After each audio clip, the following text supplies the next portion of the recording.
It's playoff season, it's draft season, it's offensive coordinator coaching season, and it's always the time of year to argue about what the Bears should do at quarterback. Another offseason episode of Bear With Us is coming right at you as Nick and I talk about all these things and more on the latest episode of Bear With Us.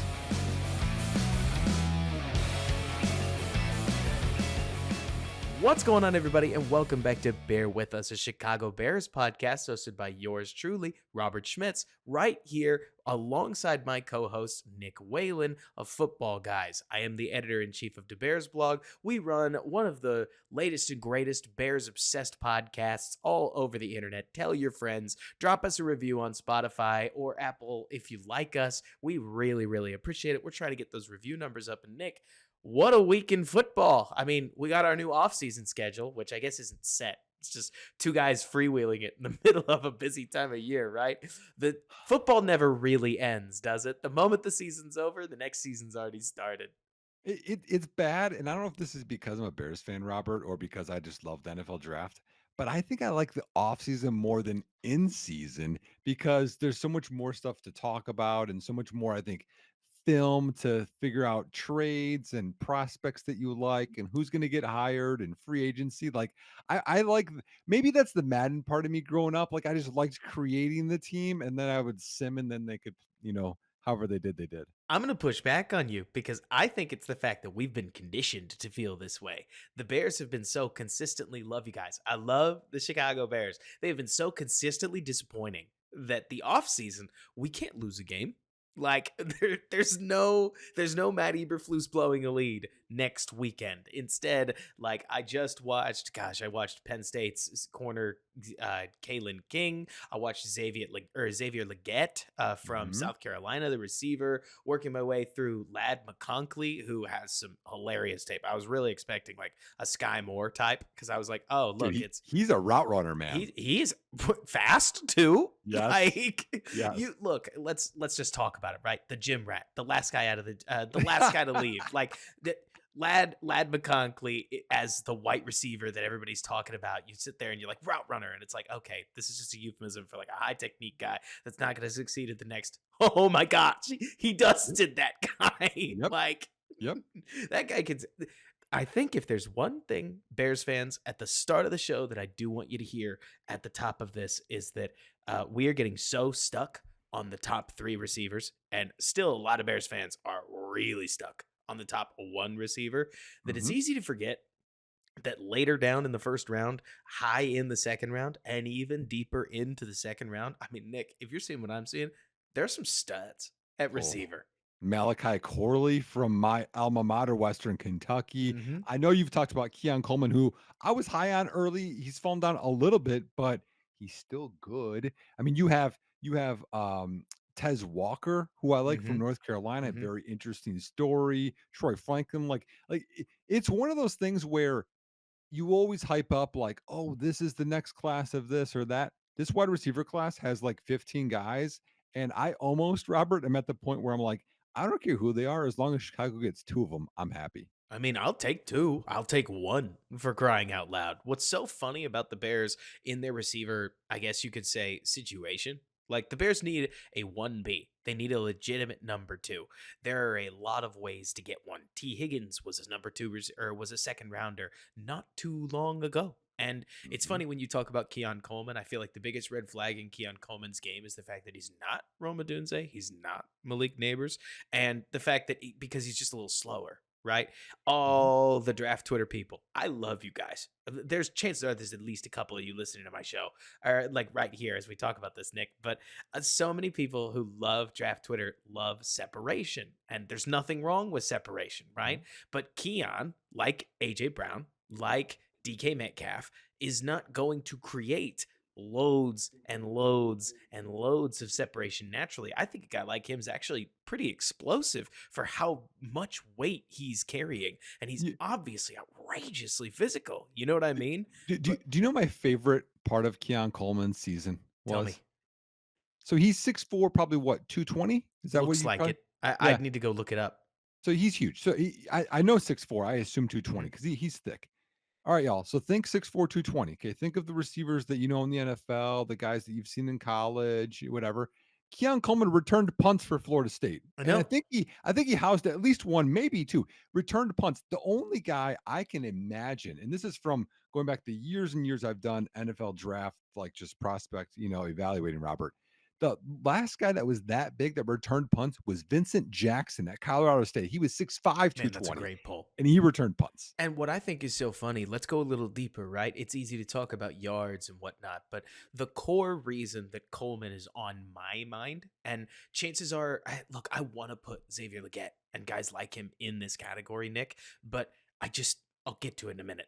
The Bears, in my opinion, need an X receiver because I actually want the Bears to have a receiver that pushes DJ Moore into the Z role that I think he really shines in, like the slot mover, Z receiver. For anybody who doesn't know, he's the guy who lines up a little further off the line of scrimmage. It's Mhm. not that DJ can't play X, right? It's more like, what if we already had an X in place Yep. so that you can move DJ Moore at will and not worry about it?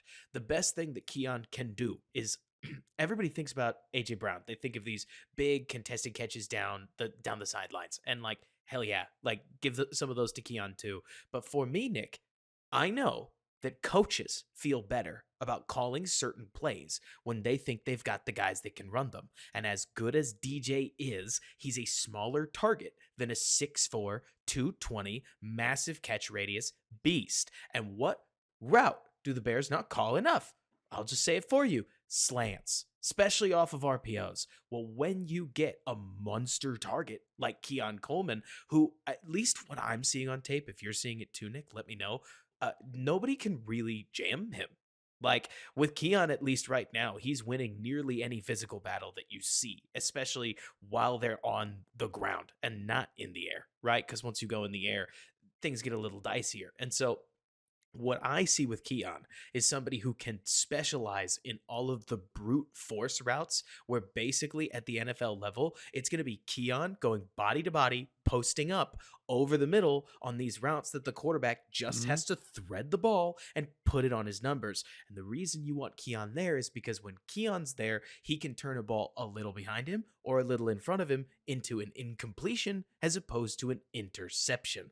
Yeah. Football at its core is obsessively detailed. And when you have a player that you think you can run over the middle, even in contested situations, it's how you get the Eagles throwing that same slant to AJB for what, like 12 yards on 3rd and 8, like Mhm. 9 yards on 3rd and 9, like these Mhm. core third down pickup plays where you're basically saying, all right, I want you to post that guy up over the middle, and I'm just going to throw the ball low and you're going to go get it.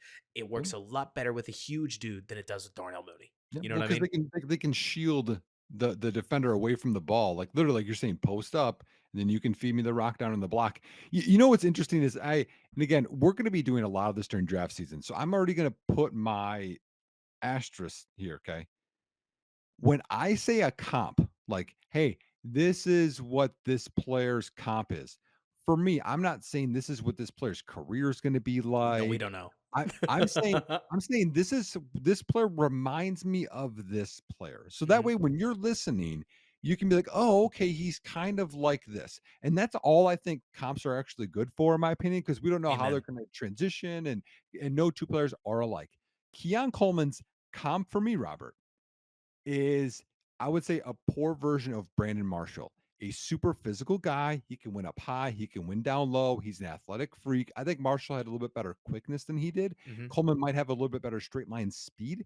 And again, when you think of this too, you can't think of 33-year-old Brandon Marshall. I'm No. talking young Brandon Marshall, y'all, when Yes. he was with the Broncos and just a beast. So that's kind of an idea. The one issue I worry about with Coleman too is that he doesn't have a huge sample size. He didn't get a No. ton of yards and targets at Florida State, not like we see with Harrison, Udunze, et cetera. They got fed the ball a lot more. So there's a lot more room for, a lower floor, maybe a higher ceiling, but he could be anything. But that's what I get a little bit of Brandon Mhm. Marshall-y. It's funny with me and Keon, if only because so there are going to be a lot of people that they read Keon's name, right? And they started paying attention to him and they go, "Oh yeah, he's a Florida State Seminole, right?" And I knew Keon going into this draft because I watched Jaden Reed. And so when I watched Jaden Reed's 2021 tape, I was like, man, this guy is a dog. Like, I Yep. can't wait to see what he does at the NFL level. And then Nick, I watched his 2022 tape and I'm like, who is number one? Yep. Like, Yep. because Jaden Reed got demoted. The Yep. second round pick of last year. Current one of the best receivers on a Green Bay Packers team that dadgummit is still in the playoffs. And I don't know how they did it. Like, Mhm. we'll get to them in just a little bit. But dude falls to number 2 wide receiver on his own team.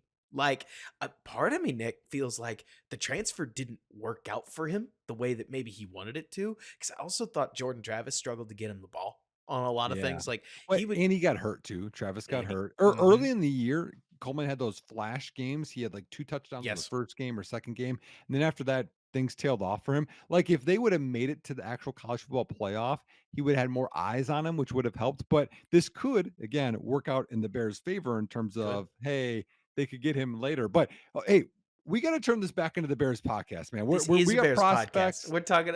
We got we But got you're we got tons right. of times for prospects. Yeah. I wanna talk about some Bears stuff, Robert, okay? So, Okay, bring it. here's one I got, okay? I got my little sheet over here, y'all. If you I'm looking off, that's what I'm looking at. Jalen Johnson, okay, had his interview that I think we all saw with Keyshawn Johnson and talking about, supporting, I think, Justin Fields, but also the struggles that he had in, learning different defensive schemes. And then you have Justin Fields learning different offenses. And I think it's all stuff I agree with, honestly, that sometimes Fields doesn't look confident. He might have lost some things. But there's the whole part of Jalen Johnson's contract. Now, we all remember, right? Months ago, it was like, hey, I'm not looking for top corner money. I just want to get paid. I want to stay here, blah, blah. Now, flipping the script, Robert, I've already proven it. I want to get paid top corner money, blah, blah, blah. Robert, I know where I stand on this. Where do you stand on this? Well, the Bears bet that Jalen Johnson would not be an All Pro, a Pro Bowler, and PFF's number 1 rated corner on the year. And again, it's so funny, right? Because JJ Watt was out on the timeline today decrying PFF grades. And Yep. I'm not trying to pretend that PFF grades are gospel. You know that. But it is Yep. so funny, isn't it? That you will see real football players cite their PFF grade when it's good, and Oh, then yeah. they will complain about their PFF grade when it isn't good. And they'll say, Mhm. I know what my coaches said. Like, it's, anyways, when you're Yep. up, you're up. When you're down, no, that wasn't my fault. Right. Mhm. But, anyways, so I think Jalen's saying the only thing he can say. Like, if I was his agent, I'd tell him to say all the same things. It Mhm. puts the Bears in a position where the tag's the only option, in my opinion. We talked about earlier how you said that you would tag him and then we'll see how the year plays out. I remember I said I would tag him and try to turn it into an extension. The Bears have put themselves in a position where they may be losing the negotiation, and I really don't know going forward if they do want to commit all that money to Jalen Johnson. Because, well, let me ask you this, Nick. How'd the year end? Well, see, and that's my point. So, I posted this on Twitter today. You did as well. We would both tag him for a couple of reasons. One is injuries, which I think is what you're getting at here. Let me go through games started. Jalen Johnson's career, rookie year, 13, second year, 15, last year, 11, and then 2023, 14. Now, you've come to his aid saying that you only expect so many games, whatever, And I or do. per year, but I don't. I want you to play the whole year because when you have a history of even nagging injuries, y'all, all of a sudden, year 5, it's not gonna go away. Year No, of 6, it's course not not. gonna go away. And so you're paying for a 3/4, 4/5 of a year seasoned guy, and also, out of all of those years, he's had 1 elite season. He's had a couple of them where he's had some flashes of good games, but he's never put it all together, and he's had 1 interception prior to this year. So, I'm not gonna pay someone elite money for 1 year. That's how you're gonna get a bad contract. Now, again, I'm not saying Jalen Johnson's a bad player, but I'm not paying top 5 money to a player that has done that 1 time out of 4. I think right now, if you wanted to get the deal done, you have to pay top 5 money, which is why Mhm. you're going to tag him. I mean, I would argue that the Bears need Jalen Johnson next year. Look, I think they need him long term, Nick, but also they have to make the smartest decision for the Chicago Bears organization. They have this tool. You and I could debate the ethics or whatever about the franchise tag another day, but they have the tool and they should use it, right? There's not even another person on the roster that needs franchise tagging. It's kind of just Jaylon. And Yep. so they'll tag Jaylon, they'll move on with that. And maybe at the end of the year, they'll talk about an extension again. Maybe at the end of the year, Jaylon falls back to earth a little bit and they can agree to a slightly more reasonable deal. Because, like you're talking about, the Bears are caught in this really weird state, Nick, where not a lot of corners get top 10 corner money. Like, really, the only guys who get top 10 corner money are guys that are aiming for top 5 money. And Jaylon has a strong argument at top 5 money this year, but he didn't last year.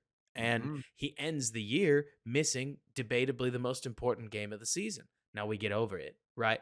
The Bears were eliminated from the playoffs. Who cares? But it's the Packers. And Ryan Poles probably isn't feeling charitable when it comes to just handing money out as he makes, can we agree on this, the biggest decision of his tenure. Like the direction he goes at quarterback and the decisions he makes surrounding that quarterback are going to swing whether he gets a statue built, metaphorically, probably. Maybe Bears fans would build a literal statue, depending on like what happens here. The bar is so low, Robert. The I bar think is so low. statues, yeah. I want a quarterback that makes it to a second contract. That's really all I want. Right. And that when you think about how low that bar is, wow. So here I've got a little. I don't know how you felt last off season because again we didn't have this this pod then, but This we still chatted magical some. den of So intellectual thought. so one guy I wanted last off season I thought was going to be a good fit for Chicago. This is before your boy Tyreek Stevenson was Jamel Dean. I was like, hey Mhm. Jamel, we have money. Jamel Dean's a good corner, and maybe get him to a solid contract. Okay, so for people not familiar with Jamel Dean, he's with Tampa. Here's his PFF rankings at corner over his first 4 years. As a rookie, he was 12th, 20th, 10th in 2022. He goes the offseason. The Bucks signed him, I think it was right before free agency or the first day. Like he's like, okay, yeah, Mhm. I'll come back. He got basically 4 years at 13 million per year. Okay. All right. I was like, man, that's a very reasonable deal. And that's the issue. I Comes still out think that's the issue. right. Comes out this year. He's 37th, which is a down year for him, but not like he's terrible or No. anything. You know what I mean? So like that right there, that's like, hey, that's a reasonable contract, right? Now, Jaylon Johnson, he's first this year, PFF ranking. Let's go his 3 prior years, y'all. 84th, 50th, 67th. Now again, we just said that PFF grades aren't gospel, but that's not even close to Jamel Dean. I mean, So go ahead. so 13 million per year, right? Let's go up a little bit, you know, 15 million per year. Didn't he get offered what 17 or 18 and he said no to that? We don't know. Like, But still, he's probably wanting what 21 now, 22? I would ask for 23. I'm Like not if there's no way if he I would was do his agent, that's what I would be slapping on the table and I would be saying 23 million a year, we're the best corner in the NFL. And then if I was Ryan Poles, like switching gears, I'd say you weren't even a first team all pro. You were a second team all pro. Like you I get it, but you can't say you're the best corner in the NFL. And Mhm. I would argue, Nick, that I think the Jamel Dean deal is part of the problem. Like there's this massive gap between a tier 2 corner one, of which I think Jaylon is the best of like in my opinion, Jaylon Johnson is the best tier 2 corner one in ball right now, right? But that means $17 million. It Yeah. doesn't mean 22, Yep. $23 million. And he thinks that he's right there with Xavier Howard and Sauce Gardner and Trayvon Diggs and other guys that are getting that kind of money. Mhm. Now, he's not easy to replace this year. If you plan for the future, he might be easier to replace going forward. I don't want to replace him. Eventually, Nick, I would like to get out of the cycle of, man, I love this player. Man, I love this player. Oh, he wants to get paid? I think he's okay. Like, I don't like doing that, right? Yep. But if you made me choose today, Nick, between in 2025, Robert, would you rather have 30-year-old Chris Jones, like 31-year-old Daniil Hunter, 30 or 27-year-old Bryce Huff. I don't know how old he is, so I'm guessing that he's like 25-ish. Maybe he's Yeah, he 28, is. He right? is. He is. He's younger. But so, do I want that guy or do I want Jaylon Johnson? And it's tighter than it should be, but so is the money, right? Like Mhm. once you start asking for corner one money, it's like, oh, good. Now it's TJ Edwards plus the deal that I wanted to have, or like to have Jalen on. And the caponomics and the puzzle pieces, they just get a little uglier, you know? Caponomics, I like that. So I'm gonna go back to we had our last Q&A, I think was like 2 pods ago or so, maybe it was 3. And someone asked the question. They said, if you could get a first for Jalen Johnson, would you do it? And I answered yes, Hmm. because I would get the first and I would get the money. And and for y'all, like I know I like Jalen Johnson. This isn't against that. But this is the Roquan Smith thing all over again. You got the second for Roquan, which turned out to be, I think, I don't know, a Dexter maybe. And then you signed basically the two linebackers for Roquan money plus what, 3 million, whatever it was, that you can do the same type of thing potentially here with Jalen Johnson. You can get the first, you could sign somebody or spend the first on a corner, like you're saying, develop, right, and replace. So I'm still gonna take the first over Jalen Johnson. What are you gonna do? Me personally, okay? So I think sometimes, Nick, it is really easy for us to accidentally talk out of both sides of our mouth, right? Mhm. I'm not about to accuse anybody. I just want you to walk through this with me. Yeah. We are in the middle of an NFL arms race. We are looking across the league and we are watching Jamar Chase pop off. We're watching Justin Jefferson dominate games. We're watching Amon-Ra St. Brown take over. It is rarer to find an attack like Green Bay where Bo Milton is exploding in the middle of the offense than it Right. is to find an attack like what we've seen with Tyreek Hill in Miami, like what we've seen with honestly, I'd say the Chiefs kind of are fitting this. And by the way, I know Miami kind of caved in the -7 degree weather, man, but playoff Pat looked a lot more like 2022 Pat than he did 2023 Pat. So we'll see. Well, I it I helps think the Chiefs are when just the fun. Dolphins have like 7 starters out and no pass rush Oh, because I they're all know. injured. Oh, I know. But I think the Chiefs are just fun, okay? Like in the world of No, everybody I has the get I'm just saying, like, people forget that. They're like, "They're a fraud." Okay, when you're losing your top 3 pass rushers, y'all, and Pat has all day back darn there, true. Darn true. and then you're losing Connor Williams is gone for 2 and whatever else. Like, I'm like, "Okay, I can ki this doesn't mean everything." And Hey, you got a okay, guy who hold on. played Can I go off for a second? oh, sure. Okay, y'all. The Tua takes, the Mike McCarthy takes, the whatever, okay, the playoffs. Okay, let's talk about the playoffs for a second. The Oh playoffs man. are they're 1 game. 1 game. As long as you Two know I am gonna come back to the arms race comment. No, no, you can. Yeah, you're fine. It's 1 game, and people are that supersedes everything. Mike McCarthy, y'all, lost Kellen Moore, and everyone's like, "Oh, they're going to be trash. He's terrible." Blah blah blah blah. Had the number 1 scoring offense in the NFL. He has had first, fourth, and first. Those are the last 3 years of him as head coach, helping out whatever. Right? Yes, they lost. Did they lose because of their offense, or did they lose because Dan Quinn allowed 41 points on defense and they matched the Green Bay's 12 personnel, which is 2 tight ends, y'all, with dime personnel almost the entire game and got ran over or play action to death. So I'm just saying, or Tua, who led the NFL in passing yards. And then, yeah, in the fourth coldest game ever, things didn't go perfectly for them on offense. Yep, against a really good defense. It happens, y'all. Like we can't jump to these huge conclusions over a game. We need a bigger sample size than saying Tua shouldn't get paid. Mike McCarthy is terrible. Fire this guy. Get rid of this. Like, let's bring it back a little bit because it wasn't too long ago, right? Because now Jordan Love they're going to build a statue. It wasn't too long ago. They lost to the Giants. They beat Right. the Panthers by 3 points. KC couldn't figure anything out for like 2 months. And now all of a sudden they're amazing again. Like things, it's a roller coaster, y'all. Like Oh, some teams have a absolutely. bad game. It's worth mentioning that the two franchises that you just brought up, I would argue, the fan bases are.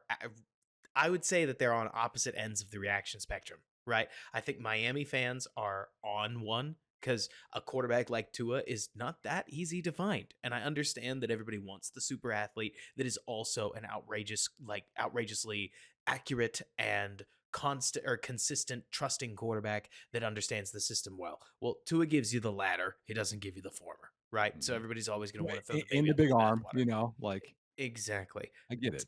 Dallas, I'm from Dallas. I know how frustrated this city is with winning the week 8 midseason championship every single season and then losing in the playoffs as soon as you're given the opportunity.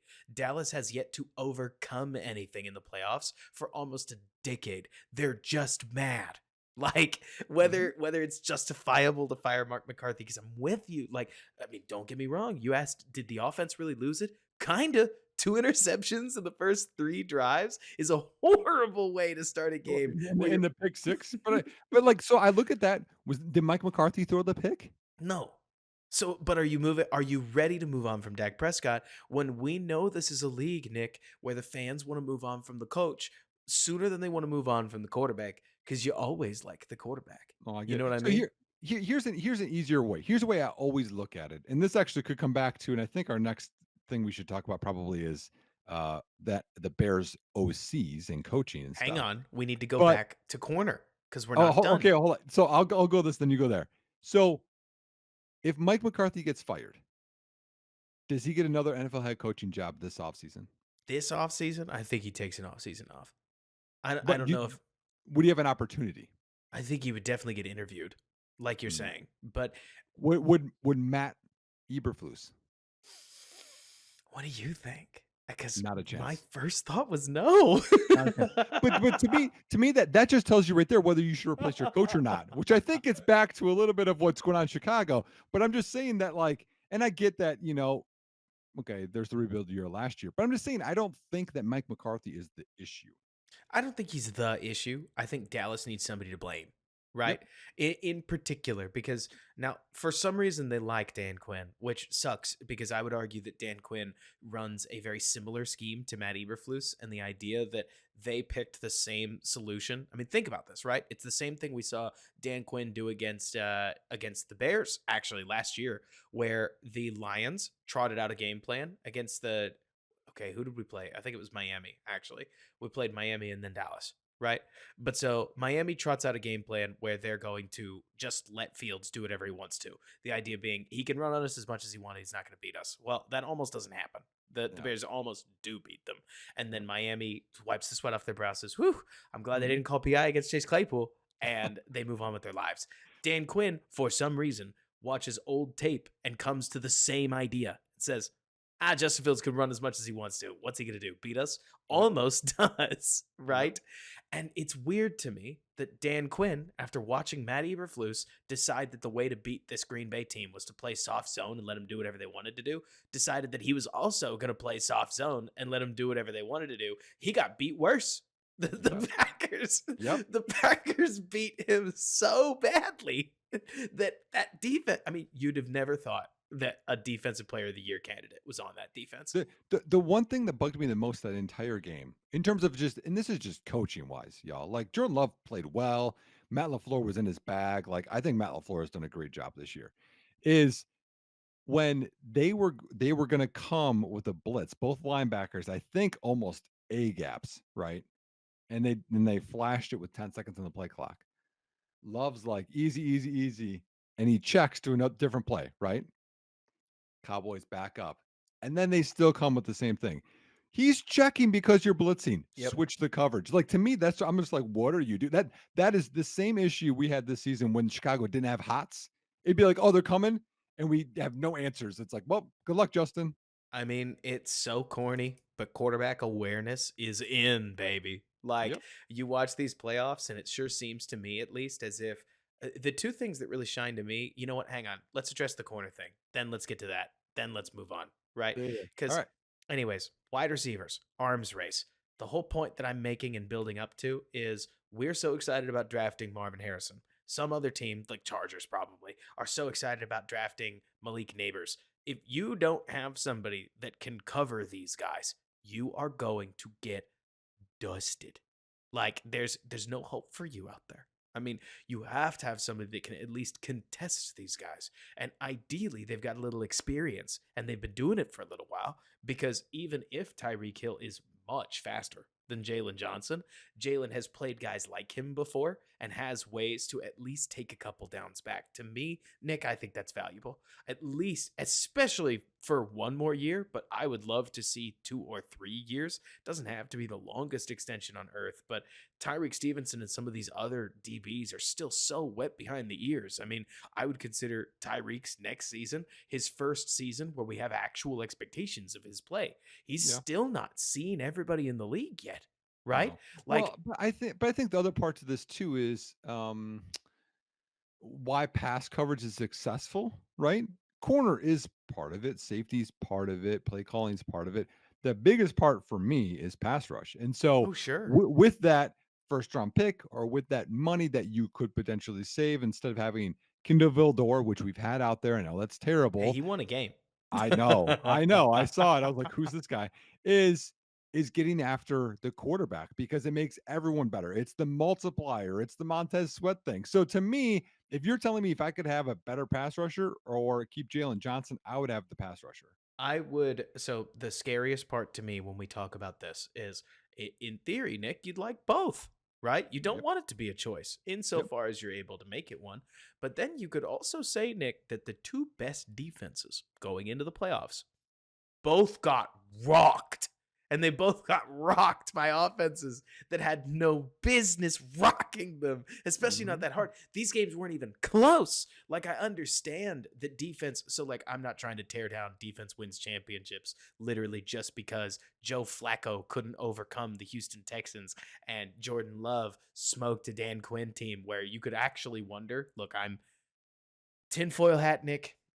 You almost Every wonder podcast you have a tinfoil you hat. almost wonder whether Dan Quinn was looking past this game and thinking about the Seattle opening and doing a Maybe. little prep on the side, Maybe. right? Now, here's my here I'm coming to defense for both those defenses for a second.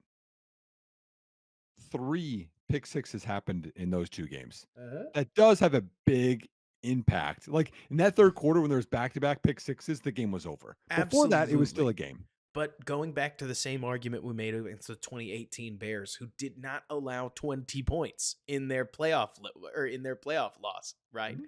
When you gave up 24 points in the first half to the Houston Texans offense, I'm not saying the game was over. It wasn't even close to over, but the only reason it wasn't over was because Flacco looked like he was dealing too. Yep.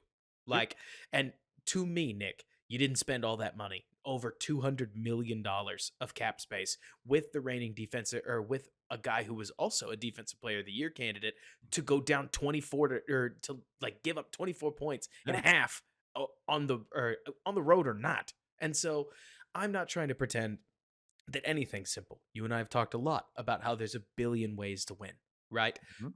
But I can't help thinking, looking at these games, that you want a coordinator that can create with what you have on defense.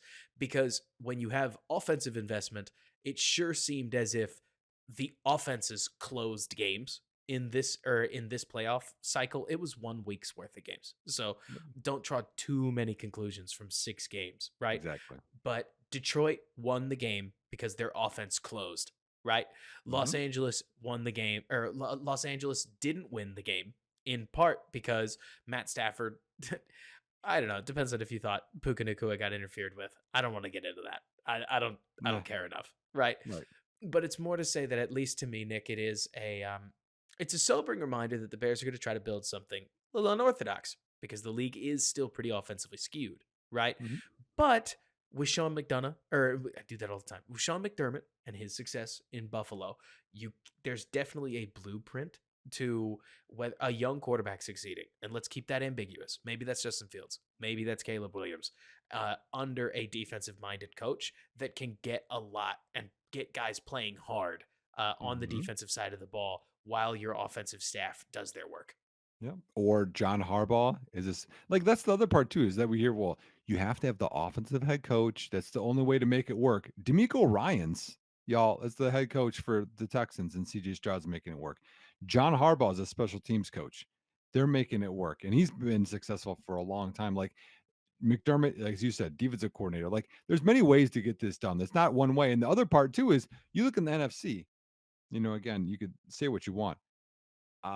I don't think the most talented quarterbacks in the NFC are still alive in the playoffs. I mean, you could argue standalone, the best quarterbacks are not alive or alive. Still They playing didn't football. die. Yeah, yeah, they did die. Still playing football, right?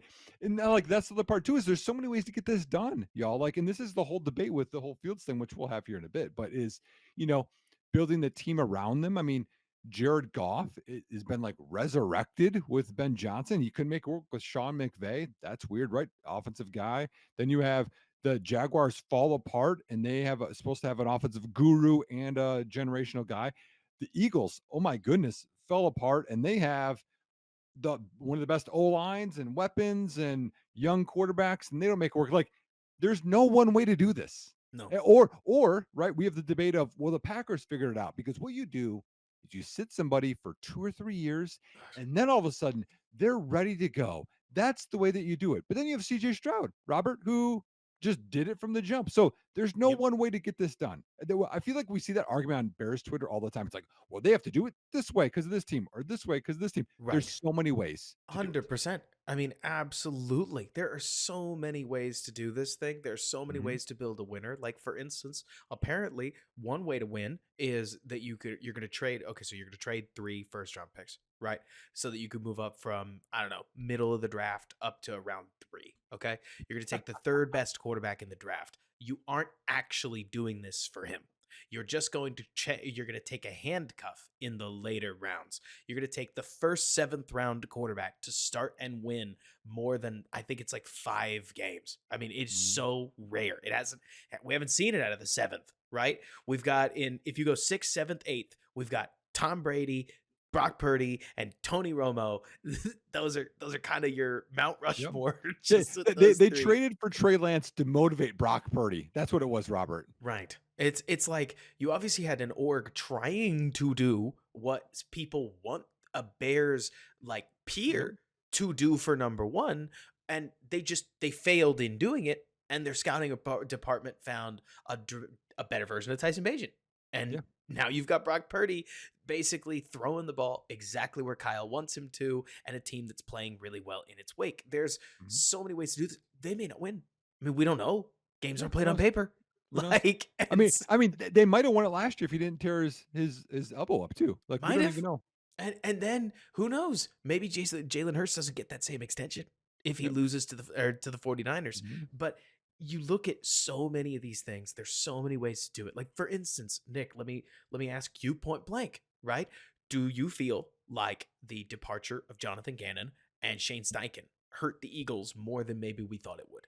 Oh, 100%. I made a post about this where I said last year was the Eagles' best shot at a Super Bowl, and then you get pushback. But you look at the free agents and you look at the coaching because everyone thinks, oh, well, that coach was overrated or their role in this was overrated. When you lose coaches, something's changing. It could be better, it could be worse. And people all made fun of Jonathan Gannon. I have posts on this, Robert, where I was mad because maybe he's a little weird, maybe because of how he talks. And he got the most out of Arizona or more than anybody thought. And shame on people for just literally making fun of because of how someone talks. Maybe he doesn't have the deep voice. He's not a huge person, whatever. You say Like, that people thought Dan Campbell was a loon. Like people thought Dan Campbell was a relic of the past. mhm, Now he's really cool. Now exactly. we don't talk about Biting those. kneecaps in his opening press conference. I know Bears fans are going to think what I'm about to say is absolutely ridiculous.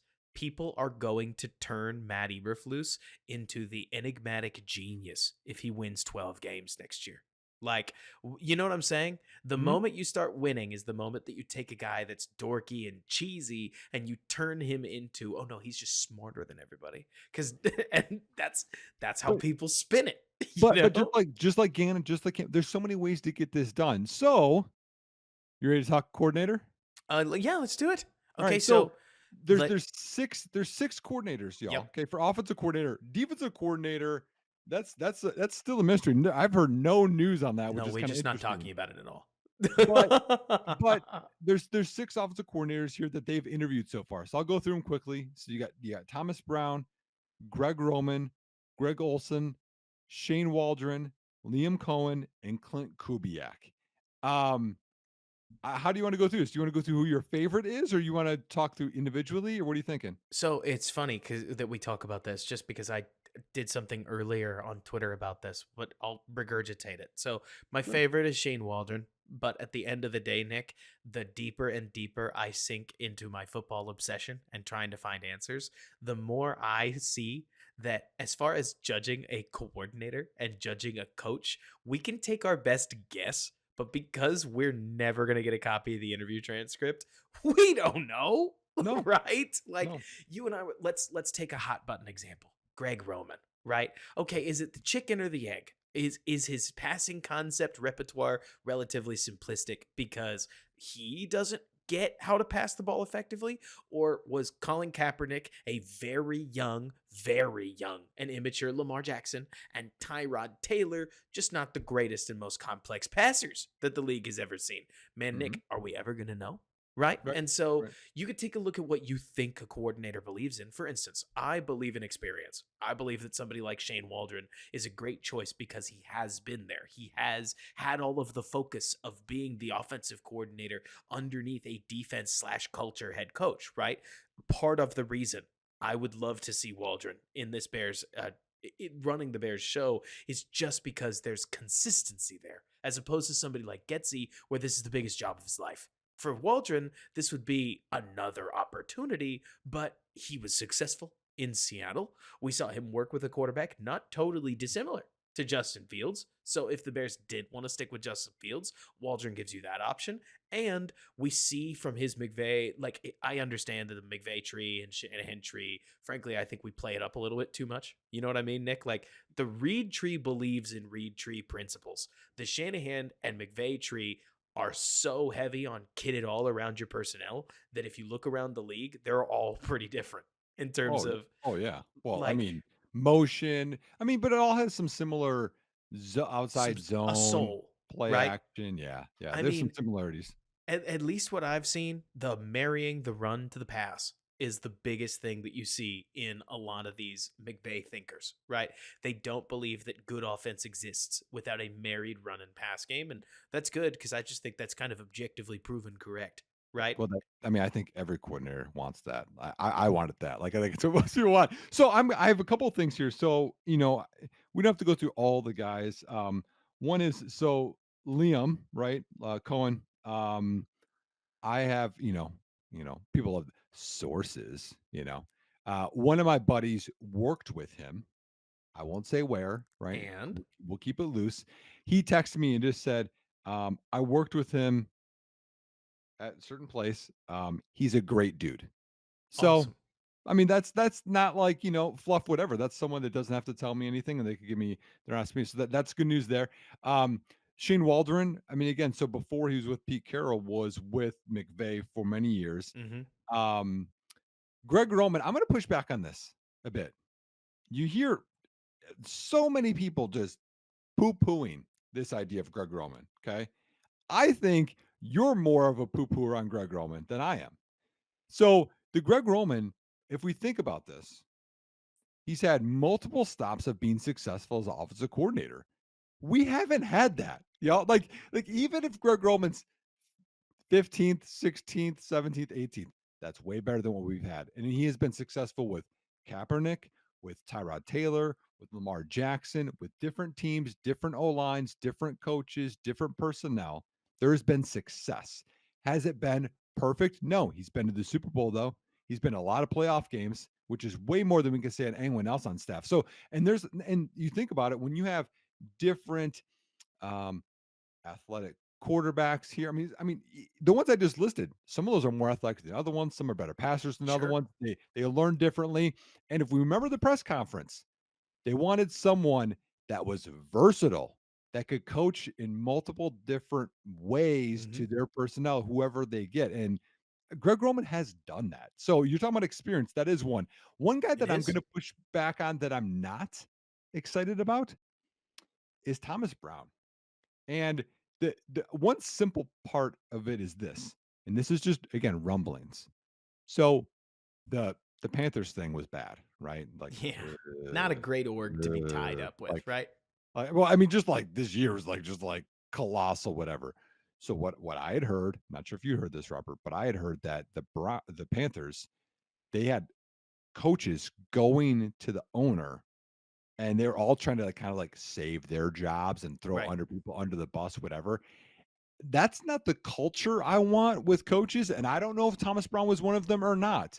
But if I had to be just safe and be like, "Well, let's just avoid this," and again, from the little information that we get, Robert, that makes me hesitate with Thomas Brown. I agree. I mean, when you think about the amount of positions that the Bears have open right now, I think this has been talked about.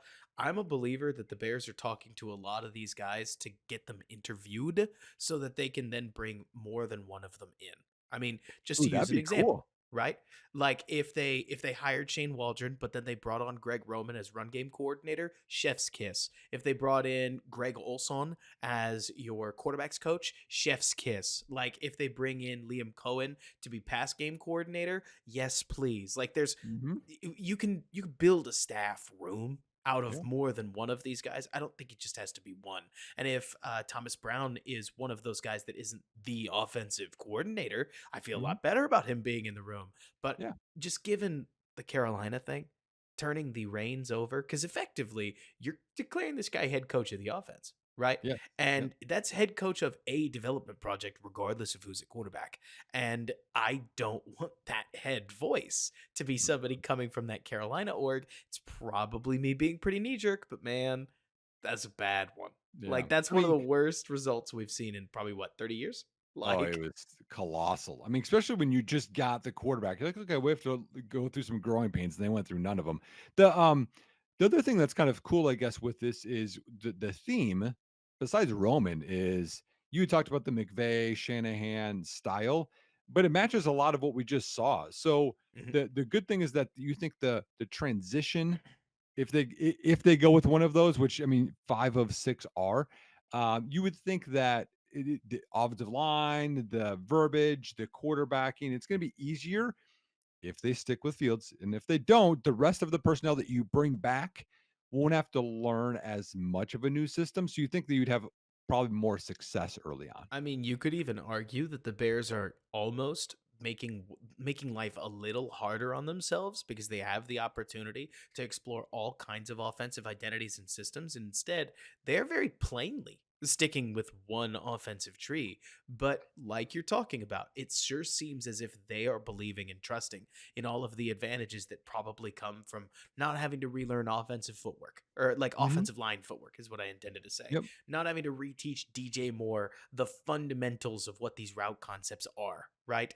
Mhm. Yes, obviously there's quarterback advantages, but with a quarterback change very, very up in the air, that may not be where they're expecting to gain the majority of like their advantage, right? But your running backs angles don't have to change as much. There's so many players on this team that don't have to relearn an offense that you could even argue, Nick, that they plan to try to keep the offense the same so that the quarterback does not have to be a leader and can instead just drive a bus, right? That's already moving. But Mhm. we'll see if that happens. I mean, you talked about Roman. To your point, Roman is a successful offensive coach. It's kind of like if you brought in Shane or Daryl Bevel, right?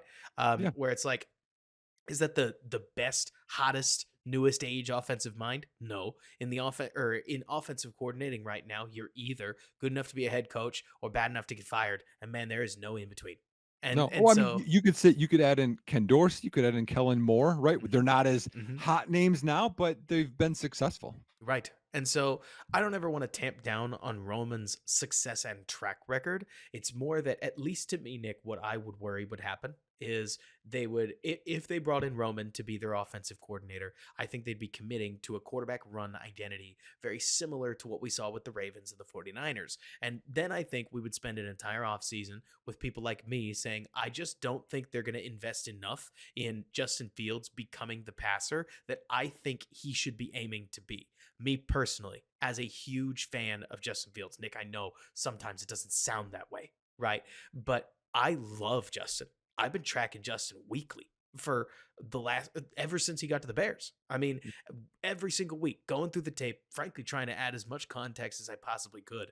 Mhm. I think, Nick, that Justin Fields needs to take a step back so that he can take a leap forward, a small step backwards where we need to be willing to throw the ball into tighter windows. We need to be willing to take our 50-50s. We need to be willing to prioritize throwing the ball, get out of this feedback loop where running is our answer to nearly everything. You know what I mean, Nick? Like Well, we watched so many playoff games where with pressure bearing down on a quarterback, the decision was throw it anyways. And it was yeah. a game winning decision in way more cases than it was a game losing decision because you just have to be able to do that in the modern NFL. Well, I mean, yeah, yes, and I mean, you could argue that lost the Cleveland game alone by throwing the 2 pick sixes into Was it traffic. But but did it lose it alone or was that game already lost? when And when you give them 14 points, the game's over. it's definitely the finisher, right? It was Yeah. the dagger. But So so you're saying some stuff about Justin Fields right now. And so we're going to do a fun exercise here, y'all, where we are both going to make we're going to be prosecutors, right? We're going to be the lawyers. You're going to be the jury, okay? okay. We're going to go against Justin Fields and for a rookie quarterback. And again, this is Caleb or Drake May. We're not going to give you anything in terms of their skill sets, not a whole lot, That's anyways, coming because later. it could be. Yeah, we're gonna have more podcasts this offseason, y'all. Preview there. But and then we're also going to say for Justin Fields, right? Like why they should stick with him. So we're both going to do both. It's not like Robert's going to be one or the other because honestly, I want to hear what Robert's got to say. Robert's going to want to hear what I have to say because we're going to have different points, I'm So sure, on ready. different things. So this is going to be fun. But you guys get to decide. And when we talk about when we want feedback from you guys in your comments, tell us which ones you liked, what you're going to decide. Please don't go with, well, this is what I've already heard about Justin or you already heard about Caleb. I want you to take what we're going to give you and what you think is the most convincing or the most reasoning for like, oh yeah, okay, yep, let's go with that one. So in the We comments, are that's what we want to hear. we So are also going to intentionally skew. Like we're going to have the positive part and the negative part. We think in the middle, but please don't comment. I know you're gonna do it yeah, now. yeah, oh yeah, Like, oh please yeah, don't comment. Oh, you guys are such homers. I can't believe you like, or wow, you guys are such haters. It's like, yep. yeah, if you clip us, we're gonna Yeah. Yeah, exactly. Yeah, we're we get going both both. sides here. So, Robert, you were just going off on Justin. So why don't you continue with Justin Oh man. right now? Let's go for Justin. For Justin. Okay. So, if I was going to make the argument for Justin, I would say that I think Justin Fields, when he's given time in the pocket, can be one of the more accurate deep throwers in the NFL, which I think is a valuable skill. I think we have to get an offensive coordinator that is going to basically challenge him to be willing to throw the 50-50 ball and trust that his receiver is at least going to create an incompletion. There were a few too many times down the end or near the end of the season that as simple as slot fades up the sidelines are, Nick, I think Justin could have thrown a couple of them because Mhm. an NFL receiver will go up and get that ball now and again. Even Velus Jones, you give your guy a chance to make the play, the chance isn't zero that he's going to come down with it. It's almost like right now, in my opinion, Nick, the biggest problem with the Luke Getsy Justin Fields offense is that you had a quarterback that lived and died on explosive plays, and you had an offensive mind that thought the solution to that was to try to create efficiency. Whereas instead, you know what? If we're going to be a 220 hitter, or if we're going to be a 220 hitter, but we're going to hit 40 home runs, well, then we're just swinging for the fences. You know what I'm saying? And Mhm. so, at least if I was going to build this, now we hit a rough spot because of the draft. But what I would do, Nick, is I would try to build a team that turned Justin Fields into a souped up version of 2019 Ryan Tannehill. I would tell Justin in as I would try to find the most positive way to spin. Justin, you're going to throw deep and that is your job. Like we're going to hit big play action shots all over the field and I just need you to throw the ball and we're going to go Mhm. get you the receivers to make this work. And so chances are I would trade down and I would not trade down to 3 Bears fans. I would not trade down to 5 Bears fans. I would probably trade down to 8 to 12 so that I could get those 3 first round picks. Because if we're sticking with Justin Fields, we're going to take this trade down for all it is worth, man. I'm going to stripe somebody. I do not think Washington is going to give up more than maybe 2 seconds. Best case scenario.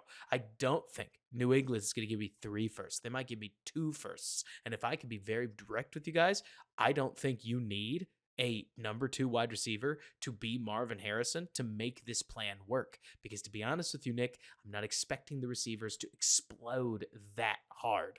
I need guys that are good.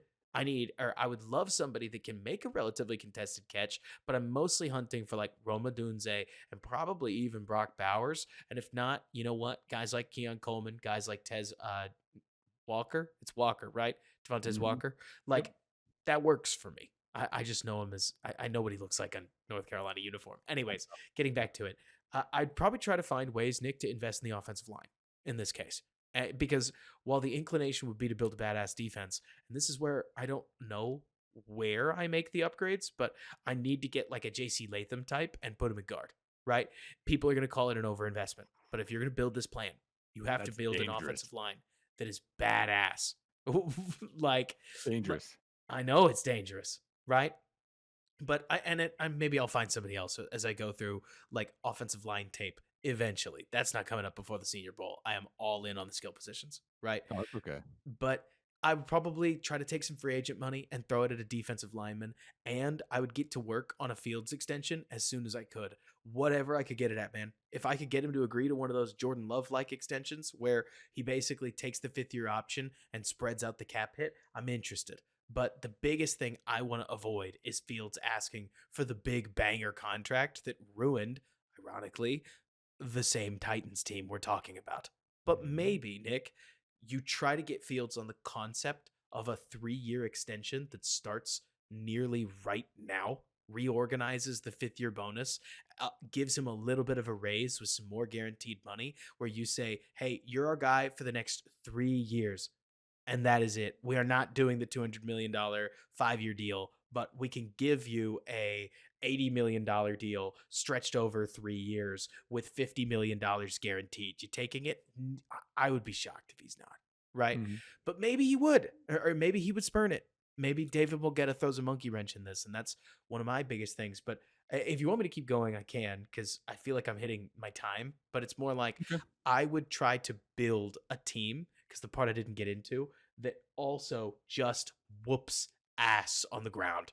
Like a very Packer, I would need an Aaron Jones like slasher back so that I could do a lot of things that Green Bay is doing. It's ironic, isn't it, that we're jettisoning somebody who came from the Green Bay system as I pine for it. But I think that to really make this work, Nick, you need to make teams honor your ground game. And ironically, that was a huge issue with the 2023 Chicago Bears, that their Mhm. run game just wasn't dangerous enough. And Mhm. so I think actual investments at the running back position may be called for. Don't know where those come from because the big hot name in free agency is going to be Saquon Barkley. And I don't think he's got that tread No. anymore.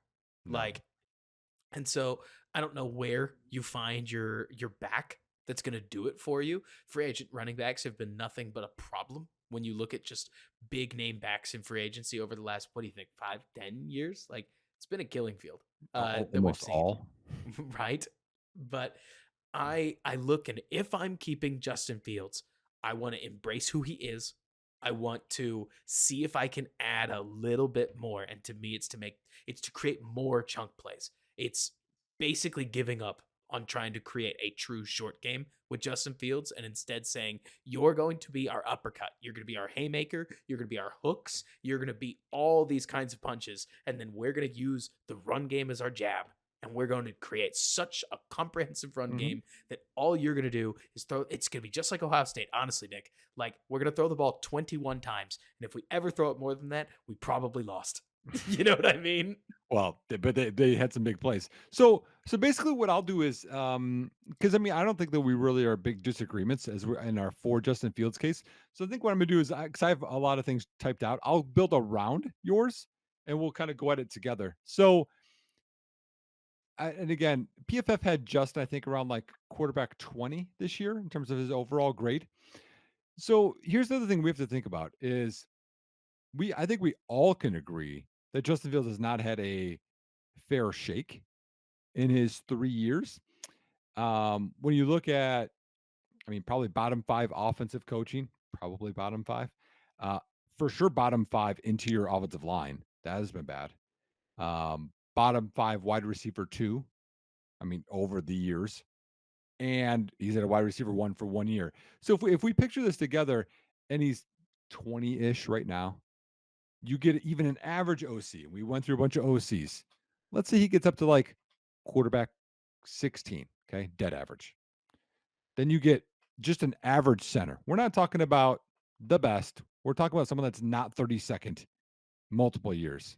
Looking at you, Sam Mustafer and Lucas Patrick. Quarterback 14, right? Bump up a couple more spots because he's not, because interior pressure is Justin's biggest issue. So if you seal that up, it's going to be way better. And then just get him an average wide receiver too that wants to be there and maybe didn't quit on the team, Allen Robinson and Darnell Mooney, right? So that's maybe quarterback 12. So right there, some like just minuscule things are some easy paths, I think, to Justin being, hey, quarterback 12, you could argue maybe top 10-ish type of a quarterback. And I don't think that's me taking a huge leap. That's, hey, you've had some really crap like situations around you and you had to be the hero. Plus, as we talked about, I know you've studied some film on this, but like I've seen Justin at Ohio State and it's obviously very similar to what he is now. But man, he's just a shell. Like, I don't know what Luke Getsy was doing to him, but it was basically like, hey, like if you tell someone that's golfing, right, that is slicing or whatever, you're like, hey man, don't mess up, don't mess up, don't mess up, don't mess up. And then they slice it because they're thinking of messing up. Like I feel like he's like so much in his head instead of just gripping and ripping. And then by the time we saw him gripping and ripping in week 6, he hurt his thumb again.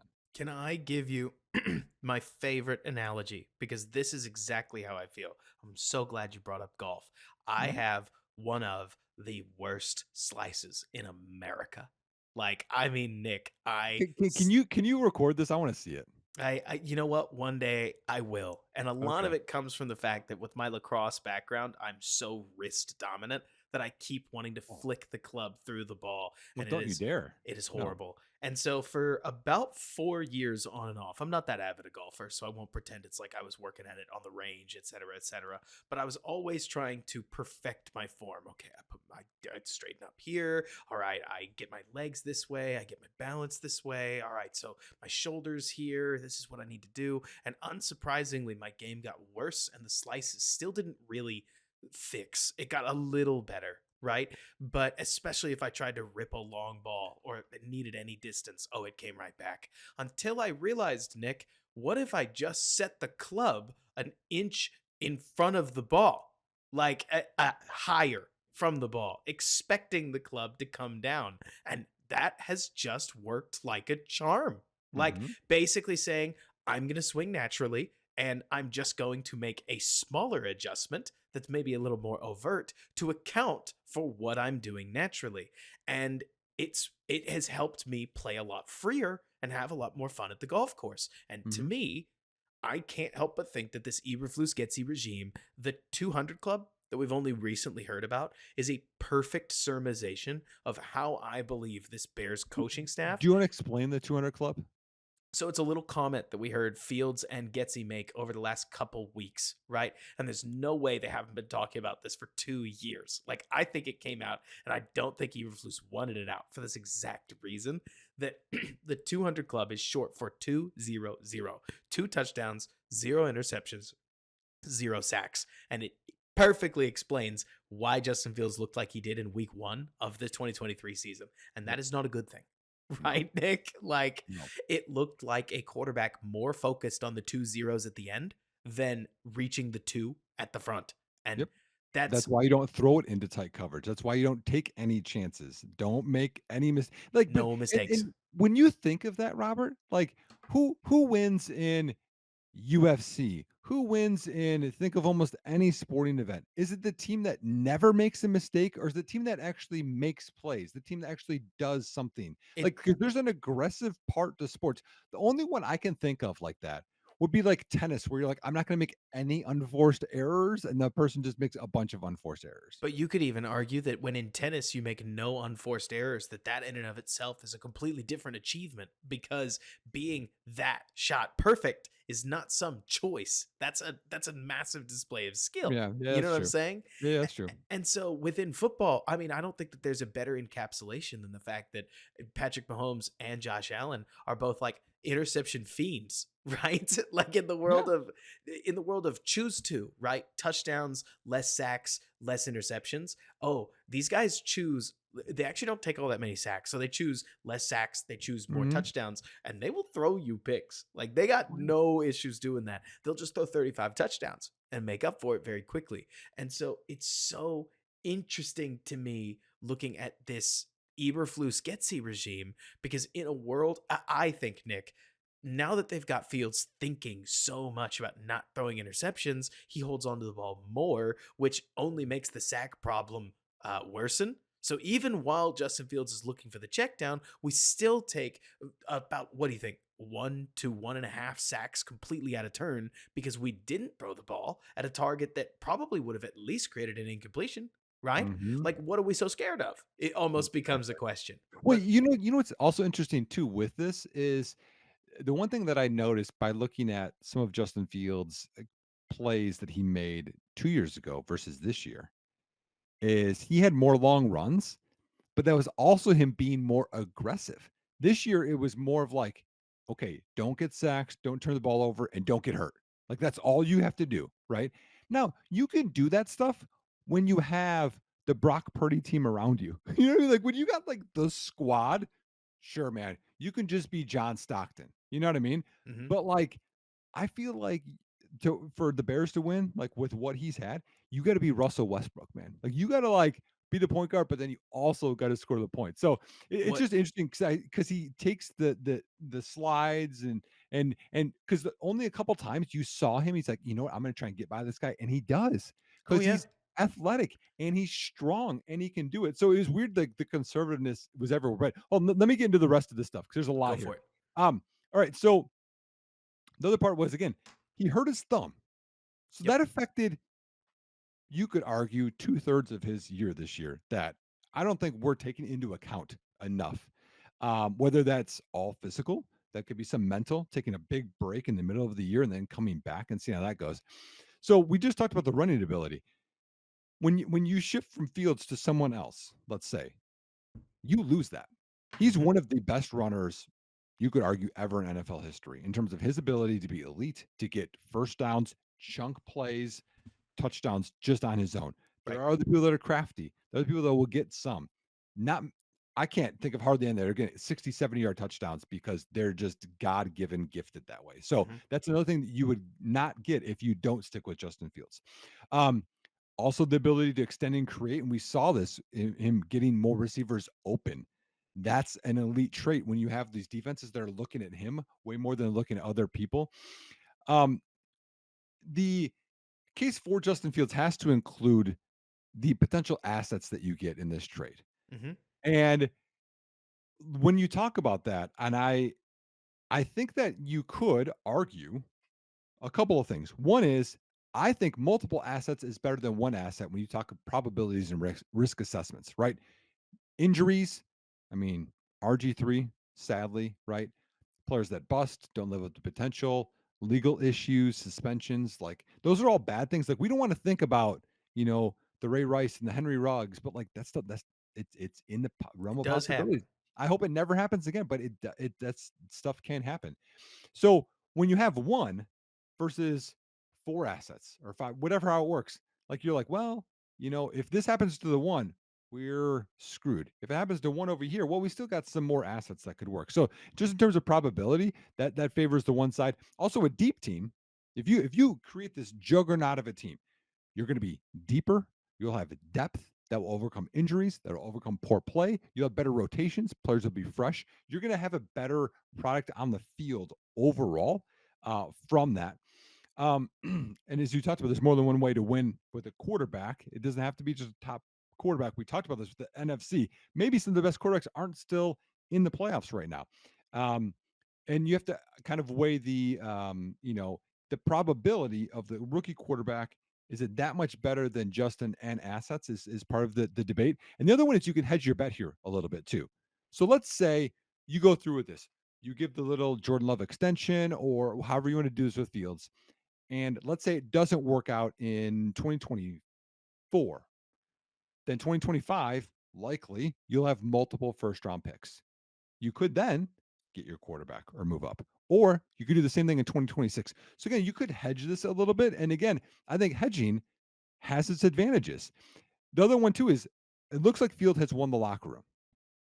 Losing the locker room, leadership, um, trust with teammates, that's a thing. Now, again, I think that having the teammates, I mean, there's always going to be change, but the quarterback losing that could have a domino effect as well.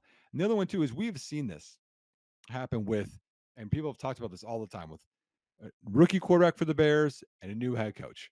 Rookie head quarterback for the Bears, and you know how it just works out with Trubisky. It's worked out with et cetera. The Flus is not secure for a super long term. It might be No. 1 year, it might be 2 years, and bringing in the rookie might be not be the most advantageous in terms of this timeline. And Ryan Poles has already been convinced once. He could be convinced again. So I think there's a lot here to talk about with Justin, and I know that people are frustrated. Me and Robert are frustrated. Yeah. And we want what's best for the Bears. Hmm. But to my core, and I've talked about this before, I do see a path to success with keeping Justin and how this rest of his team can come together. So the trouble is, at least for me, am I allowed to pivot now? Yeah, we can pivot. Now we're gonna go against Justin. Yep. So the trouble is that there are a lot of teams that I can make that same argument for, Nick. And I think if I polled the Atlanta Falcons and the Las Vegas Raiders and the Miami, I'm going to throw Miami in this just to be clear because I think it's a cutthroat league. Right. If you ask the Miami Dolphins, if you asked the Minnesota Vikings, are my favorite example to put in this conversation. Right. Okay. You have the number one pick. What would you do with it? They would all draft a quarterback, right? They're actually trying to solve the problem of we don't have a quarterback. How do we get one? Right? Because the biggest issue that we see right now, one of your football guys, Dave Klug, did a great thread that I thought surmised a Yep. lot of the problem pretty well. Where to give you the cliff notes, he basically took a look at how successful is the first quarterback drafted in every draft compared to other quarterbacks, right? And the answer he found is that the first quarterback drafted hits 4,000 yards 70% of the time, has a 30 TD season 45% of the time, starts 80 games 81% of the time, wins a playoff game, and makes a Pro Bowl 70% of the time each. And then you compare it to the numbers of anybody drafted between 2 and 32, and suddenly those numbers fall a lot. Suddenly, Mhm. 4,000 yard seasons, 25%, 30 plus touchdowns, 24%, 80 starts, 35%, playoff win, 38%, Pro Bowl, 33%. Look, I could keep reading. You should go check it out. It's on my Twitter. Nick, is it on your Twitter? I actually haven't retweeted, but I've talked to Dave about it a bunch.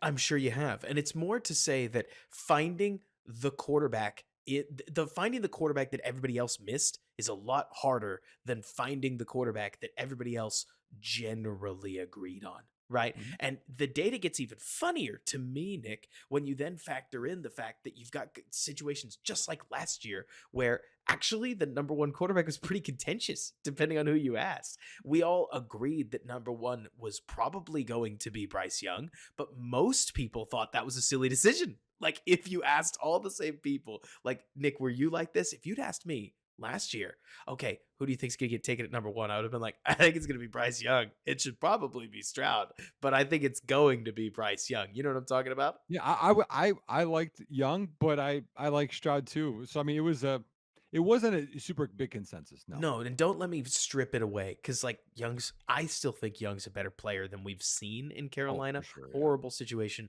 But the whole point of what I'm getting to is, to me, the scariest part about what we've seen with Justin Fields is that if he doesn't take a step forward relatively soon, you are joining all of these other teams that they don't have resources and they need to solve the biggest problem in football.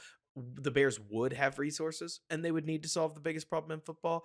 But chances are, Nick, you're not going to be able to put together unless you packaged 4 first rounders, like the 2025 first rounders and the 2026 first rounders. Mhm, Even then, you may not get it your shot at the number one overall pick of that draft if that yep, team just decides to use it. So mhm, you're kind of binding yourself to that 2 to 32 range, and the team will be better. Absolutely.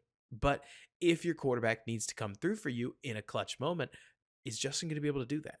And mhm, so right now we just haven't seen it. And it's part of why you heard me earlier, Nick, making the argument that I want Justin Fields to be in a situation where he can take that step backwards so that he can take that leap forwards, because Justin in his current state, I don't know where the fourth quarter comeback comes from. I mean, that's not to say it's never in there, right, Nick? It's more to say we can limit things around Fields defensively.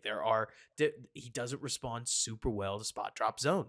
When you yep, get color in the area of where his receivers are, he sees it. He doesn't seem like he sees passing lanes and throwing windows so much as he sees defender in space right now, maybe a little too large, right? And mhm, so I would love to see him able to dismantle those problems and basically just work them down somewhere else rather than committing to being, I'm JF1, I'm going to run the ball, this is what I do, right? mhm, Because it's that moment where he decides that he's a lower version of player than I think we think he can be, that I think the battle's over, right? mhm, But it's not like we're there yet. I mean, it doesn't help anything that Justin Fields' trade value is as high as it's going to be right now. The moment his fifth year option decision is made, one way or another, suddenly you lose a full year of control. You are going to gain more data points. He'll be less of an enigma of what the Bears did to him because, like you're saying, right now, Nick, it's really easy to make the argument the Bears gave him nothing and he gave them an underperforming performance, but mhm. still worth mentioning. That's worth something, isn't it? And The 50-year option has to get they'll decide. They'll make the decision before the 50-year option has to come true, right? say that again. The Bears will? Yeah, like, they'll either trade the number 1 pick and they'll exercise the 50-year option, or they'll trade Fields and the new Oh, team will well exercise before the the fifth year option, option. right? That's part of why I think his trade value is high, right? It's Okay, just yeah, I was trying to remember the date of the 50-year option, it's I guess, after is the the draft.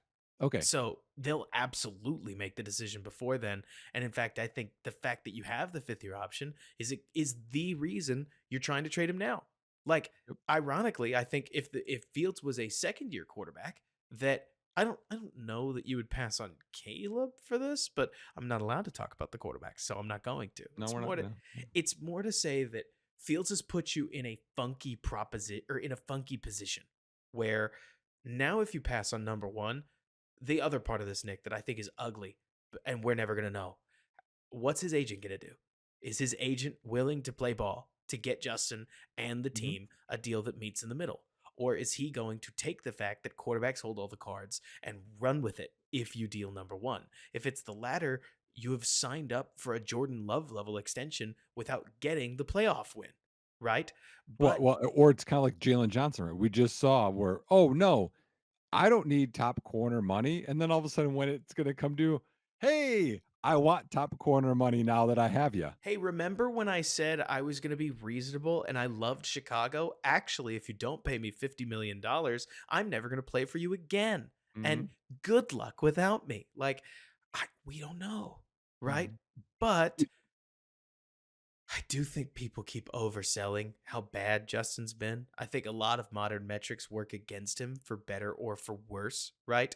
Like, I think that the Bears' passing volume and the fact that he doesn't work the short game like a lot of other guys just hurts him when it comes to NFL metrics because it creates an apples to oranges comparison. I Yep. think that Justin's effect is felt much more semantically in the run game than it is by the numbers, but I'm not trying to thump for him too hard, right? I so, I mean, I have a few things against Justin, but I this is how I just feel about Justin, and again, like, again, been a Bears fan for my whole life. I've Mhm. been through the Peter Tom Willises and the Henry Burrises and the Cordell Stewarts, y'all, like, I've been through it all. Mitch, like, there were good parts of Mitch Trubisky, then there were bad parts of Mitch Trubisky, but we kind of knew. Yeah, we knew. I have more hope that Justin's actually gonna become a better starting quarterback than I did with Mitch. So, like, I that's the agree. part where it's like, you could be like, yeah, he like, because Mitch had guys around him. Mitch had a great defense. Justin, it's like, hey, you're down by 2 scores. Good luck, bro. You're down by 20 points. Good luck. Right. So but again, the negative parts of Justin against Justin. So we do, and again, I've dispelled this a bit in terms of on my Twitter, but there is the cheap rookie contract that is against him. Yeah, I don't And think it's the so contract thing that's right, as big a deal, but keep going. but it's still a thing, right? You could offset it with the rookie picks you would get, but still. So we talked about the fourth quarter. You talked about some of the short passing. Middle of the field is a concern. I mean, that's one thing that you see in this playoffs is when you don't utilize the middle of the field, the safeties can be wider. They can adjust their coverages, and so Justin needs to do that. And if he doesn't, it really makes your whole offense more vulnerable because defenses are like, cool, I don't care about the middle of the field. Hmm. And if he does throw there, I only need like one guy there to kind of mess it up. His pocket presence, after watching a lot more quarterbacks, his pocket presence, especially, and it's not just not seeing the rush. When I mean pocket presence, there's this subtle movement that you can have where you just move a few feet, a few inches away from the rush while your eyes are down the field, where you can see out of your peripheral that some quarterbacks have. And when you have that, you increase your pocket time with a guy not in your face and be able to get rid of throws cleanly. That Justin, I think he's just below average at that, to be honest with you. Nick, do you play any video games ever? Well, I used to a lot. Okay, so did you ever play any shooters? I'm terrible at those games. I'm sure you are. Ride with me on this. Did you Okay. ever play any I mean, shooters? I've played them, but I'm terrible, yeah. Okay, okay. Was it easier to hit a target sitting still or moving? Even if it The was just little movement side to side, right? yeah, we know the answer to this, yeah. So obviously the moving one's harder to hit, Right, right? right. And that's as deep as we're going to go in this gaming metaphor. The point is, edge rushers have aim points.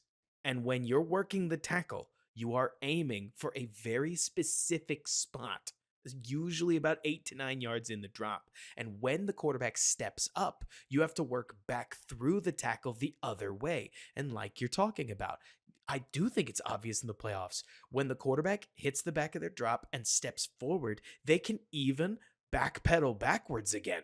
And all they're doing is just changing the angle for the edge rusher little by little every single step. It's annoying. It creates pocket time. It allows your tackle to get back into the rep in a lot of cases. And Mhm. Fields has this, you're talking about what I'm saying, right? Fields has Oh, this yeah. annoying habit of not moving at all at the back of his No, drop.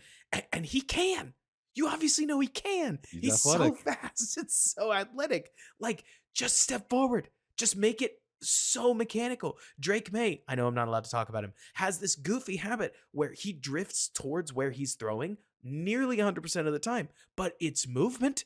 And you will see people on Twitter talking about how great Drake May's pocket presence is when I am almost certain, Nick, it is totally learned.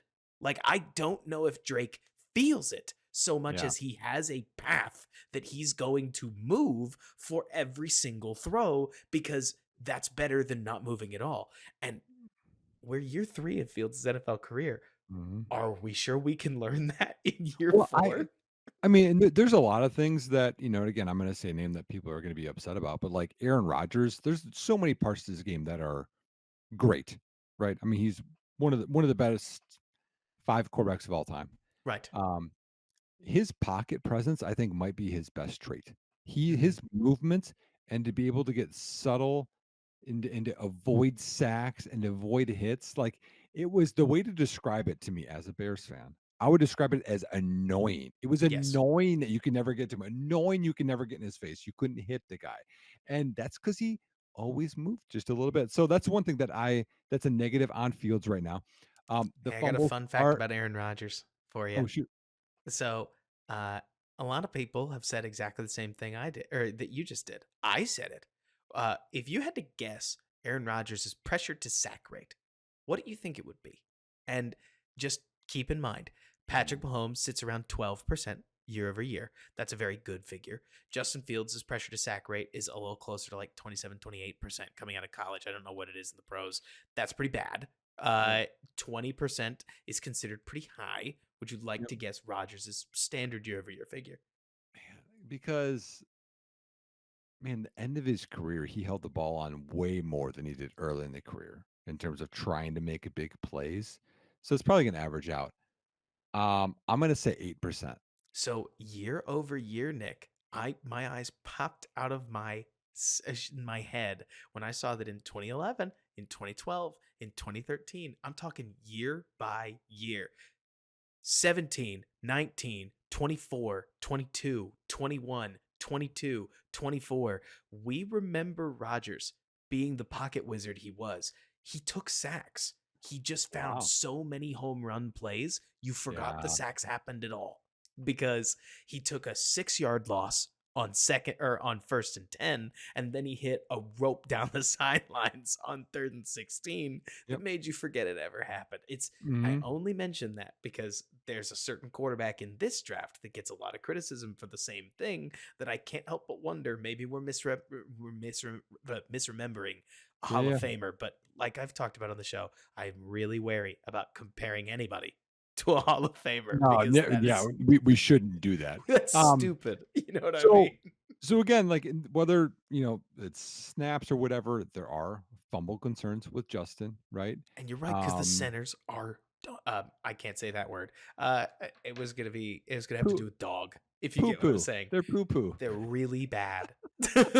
Um, here's one thing that I've talked about on a video, but I think this actually might be my biggest concern with Justin is, um, I'm concerned he might not gain his confidence back, and that's huge, obviously, for a young player. You didn't see it happen with so many: Blake Bortles, Sam Darnold, um, David Carr, so Derek's brother. You can go through the list of a bunch of them that never got their confidence back, whether that confidence was college, whether it was some positives their rookie year, but then they never got it again. But then you do see some people that do. Like, I'm so happy for Baker Mayfield. I'm happy that Jared Goff has had a bounce back, but it's rare. I mean, you talked about Ryan Tannehill. He had it for like a year and a half, and then gone. So gaining your confidence back, is a concern, because is he ever going to trust his O line? Is he ever going to trust his receivers that they're going to win, besides it's DJ Moore, unless you get a Marvin Harrison, like, has to be an elite guy. So that's a concern I have. Again, he needs to be more consistent. You have to have more consistency on a down to down basis, that you're not going to take a bad sack. You're not going to be behind the chains. And then you're still able to hit guys open when they do present themselves as open. Injuries are another concern, because as I said with Jaylon Johnson, I'm consistent, y'all. The best ability is Is availability. availability. If you don't have your quarterback out there every week, it hurts the ball club. And so there's been some injuries there, whether it's freak injuries or his fault or not. He's had some of those. I think he's avoided some too, which is just shocking, um, from all the hits that he takes. Seriously. As we've talked about with Montez Sweat, he's a multiplier. A great quarterback is a multiplier. And if we're being honest, the odds of Justin Fields being a great quarterback in the NFL is very low right now. And you have a better chance at that dynasty, like being able to be in the playoffs every single year, et cetera, by taking another chance at a number one pick quarterback, as you kind of talked about with Dave Kluge's, tweet, than you do with Fields. I think you have a better shot at that consistency, because you do have that 2018 team, or that one Jaguars team that's like really good, but you don't get that consistently in there, at least in this era, is what it said, so far. And then, throwing on time, the anticipation stuff. I mean, that thing I think has been beat to death, but I think that is the thing that could be better. Um, and then here's the other It thing is too. beat to death, So, by the yeah, way. yeah, it It is. gets pretty exhausting bringing it up It's because it doesn't it almost ceases to matter whether it's true or not. It just starts to feel like bullying. Like when right. you bring Well, it it up feels like that's again. all that people have. It's like, well, not every quarterback throws with great anticipation. No, Um, they just make up for it in another way, yeah, right? Josh Allen doesn't always throw with anticipation, y'all. He just has a cannon. He's like, "Oh, you're open. I'm gonna fling it in there." The other one is this. So I talk about the package that you could get all the time. And actually I do have a scenario here for Robert after we're done with this. But here's the thing against Justin Fields is we talk about this package you're gonna get with the trade. You already won, y'all. Yep. You traded the Bryce Young, you could argue CJ Stroud thing, and I made a poll on Twitter about this for the 101 this year, whether it's Caleb or May, DJ Moore, Darnell Wright, Tyreek Stevenson, fourth round pick this year because you moved back from 9 to 10, and a second round pick next year. Like, you've already earned the right. It's not like you're losing Right. because you already won with that chance. Like, it's unbelievable that Lovey has delivered this for Chicago. So I think that's part of it too, where it feels like you're missing, which I understand in some ways, but other ways you've already won with the trade scenario. Absolutely. I mean, like you're talking about, it's kind of house money. I mean, Mhm. there is a conversation, whether it's Caleb Williams or Drake May that you're looking at, and people are kind of talking like using number one is akin to trading up. You don't know that the deal is on the table to move back. You can think it Mm. probably is, but we do this a lot where we come up with phantom trade offers for, I can't believe that he took Dallas Turner at 9 instead of trading back for two twos and a future first and still being Yep. able to get Keon Coleman. We don't know that that got offered. It does Nope. take two to tango. And Yes, it if I does. was Washington, despite what a lot of Bears fans think, I wouldn't give 3 firsts to move up one spot right now. Like, Nope. you just can't do it. You will change your plan over the fact that we've talked about this a lot, Nick, where it's like the owner or the deal that you would want to take as a Bears fan right now is a franchise sinking deal. And I do wonder which franchises are actually willing to offer you that. Because Mhm. if you and I changed the conversation and it wasn't 3 firsts, it was 2 firsts and 2 seconds, does that change it for some Bears fans? I imagine it does for some. Well, what if it's 2 firsts and 1 second to move back that far? That's Yep. still a sweet deal. You're objectively getting more capital, but you Mhm. do lose the whole benefit of number one So overall. here's one scenario, and that I because there is a price point, y'all, where there has to be a price point, no matter what, whether you are for Justin, you are against Justin, Hmm. where you're like, you know what, I would do this because this is be better than bringing in a rookie quarterback for Right. the Bears, for the team, for the future, whatever. Here's the scenario, Robert. Hmm. Okay. And again, we could debate, I guess, whether this team would do this or not. And I think these aren't super unrealistic. I don't think, but we'll see. Is Chicago trades back with Washington for a second this year and a second next year. Hmm. So it's not both seconds because they have two, but I'm trying to make this more realistic. We don't get everything at once. I like it. And when you wait a year, it also like it diminishes the pick a little bit more, so it helps the value. But you do get a first next year from Washington. So you get 2 ones and you get 2 twos, okay? Damn. So let's just go with it, okay? Because Caleb's from DC and they Hmm. want him so bad. Let's just say with the new regime, whatever, okay?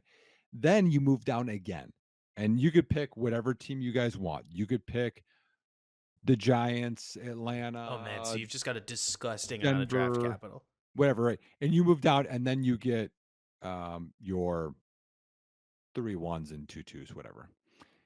Does it would that be convincing for people that are anti-Justin? So I think things get really funky for Justin if you do that. Not because Justin's bad. It's not about that, right, Nick?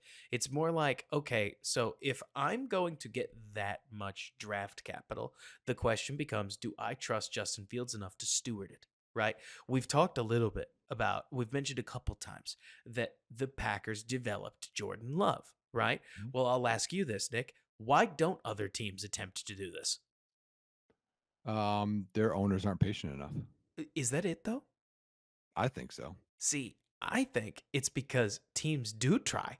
They just can't find an Aaron Rodgers or Brett Favre off the street that's convincing enough to fans that he's worth not playing the rookie and creating the ability for that player to live in anonymity. Does that make sense? Like, Well, I mean, like, I think people try. I mean, you could argue, you could debate. I mean, for a bit that happens, like Jalen Hurts, right? But that's a second round pick. Like it's different. You don't get a It is top different. guy. Yeah. No, you don't, do you? Hmm. And so, I mean, the best example that I can think of to prove my point, I guess, is that I'm still convinced that the Bears attempted to do that with Mike Glennon, and he didn't last 4 games. No. Like when the Bears traded up for Justin Fields, they attempted to do this with Andy Dalton, and I Hmm. understand he got hurt, and that's the ultimate reason that Justin got the ball. But Yep. like Nick, fans were killing the organization for not just playing Justin Fields. It's you talk about owners, fans don't help. Hmm. Like the energy in the building gets toxic if you draft a quarterback because people want to see it. So part of me sits here and wonders, Nick, okay, so if you had 4 first round picks, that's what you're telling me, right?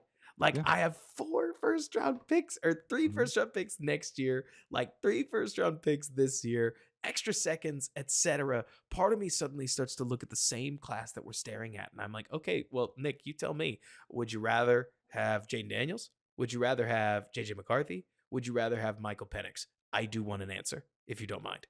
Oh, Jaden Daniels. Okay, so if you did have Jaden Daniels, would you like to sit him for a year if you had the option? Yes. So suddenly I'm going to take a look at, okay, Justin, are you cool mentoring this kid? If you aren't, we're going to have to find a place for you, and Hmm. we're going to have to find somebody else who's going to do it. Just because you suddenly have to start thinking, okay, well, if we're going to get all these draft picks, we're aiming for 26, aren't we? Like Yeah. the team is trying to win the Super Bowl in 3 years. So Yeah. then what Justin does in 24 doesn't mean as much as we thought it might after the big trade down because we're gearing everything for a team that isn't Well, now. yeah, So yeah, yes and no, because you also could yes and it, no it is right. Exactly. generates, yeah, it generates competition, It and does. and maybe that changes things Because too. I could see a world. I'm gonna say something you're gonna think I'm on one, but like if you told me that the Bears took Dallas Turner, where Jaden Daniels goes a pick after, so you missed out on him, right? And then they take Keon Coleman, and then at the back of the first round, they take JJ McCarthy with no intention of playing him for 2 full years to Mhm. attempt to outright Jordan Love him. He's somebody that I could see picking up the NFL game if he's not pressed into duty early. Right. Like he's exactly the Will Levis type guy. You know what I'm saying, Nick? Where it's Yeah, like yeah. if you play him too soon, he's gonna pick up some bad habits, and Yes. he may never be what his tools say Mhm. that maybe he could become. But I feel like that's still a big risk. Like if you heard Robert say that and you thought, "Oh my god, JJ McCarthy?" Yeah, that's the argument for taking a quarterback at number 1. Because as soon as Justin Fields, and this is a big if, Nick, as soon as you bet on Justin Fields and that doesn't pay out, you have to find a solution and you really don't get 2 shots at it. You know what I mean? Well, well, no, and like I said, like the hedging the bet thing, it would be without Matt Eberflus. Which now you're back on the carousel. Let me Mhm. let me ask you this, Nick. All right, so try your best to see into the future to the point where we're looking at the 2027 Bears. Okay? Mhm. If Matt Eberflus was still the head coach, does that mean something went well? Or does that mean something went badly? Oh, something had to go well. Something probably had to go well, Oh, had right? to. I mean, you have at least 2 playoff appearances in there. Probably. I mean, at least. I hope you Mhm. have 2 playoff wins. Mhm. Like by 2027. Anyways, I know stability and continuity become dirty words among Bears fan bases because a lot of times the McCaskies will try to create it artificially by not firing somebody who might have earned it rather than allowing it to happen organically. But Nick, I would argue the whole reason the Packers were able to pull off what they did with Jordan Love right now is because they are a really stable organization. They can make decisions with the future in mind as well as the now, partially because they've got a foundation and they know what they are, they know what they're working towards, and everything in between. And so there's part of me, Nick, that just wants to see the Bears pick what they think is going to make them a stable org, right? We gotta get off the carousel eventually. I don't Mhm. love Eberflus either, but like we have to get off the carousel. And if you told me that Matt Eberflus was going to become the Bears' Pete Carroll, and if you said that to a Seattle fan, they're going to laugh because that doesn't always mean good things. It So be should, it. but Right? yeah. It should, but fans always get testy when Mhm. when their team doesn't win the So, Super Bowl every year. so you know what's interesting here, Robert, is Tell me. I think if they stick with Fields and they get all the draft capital versus if they go with a rookie, I think those are two different builds I for the Bears agree. team. I think they're polar opposite builds. Yes, I think if it's Fields, I think they're not as aggressive in free agency because you're going to have draft capital and then you're going to turn that over. If you go with the rookie quarterback, y'all, at 101 and you trade Justin for, I've heard the high end I've heard right now recently is 2 seconds. Which, you know what? Sweet deal. Yeah, well, If and you got in 2 my mind, seconds. that's one this year and one in a future year, Now whatever. that's not the highest offer I heard about. You heard about Well, this Mel Kiper thing, okay, right? Mel. Okay, Mel. But if Would you you go with the send rookie, Justin? Would you send Justin tomorrow for the number 8 pick in the draft? yes. I probably would too, but it's not happening. I That was no hesitation, and I have this year for the people that say I'm a Justin whatever, and I You'd can't ever say anything. you'd get more than you spent for him. Like, or at least better than pick number 11. Yeah, But that's anyways, true. keep going. Um, but if you go with a rookie, you have to think of what the formula is. You've got you've got the cheap years built in there, right? But that's when you chase the high price free agents. You trade for the AJ Browns, whatever, you trade a pick to get a guy just like the Montez Sweat. Like you would do that and you would spend your money at least.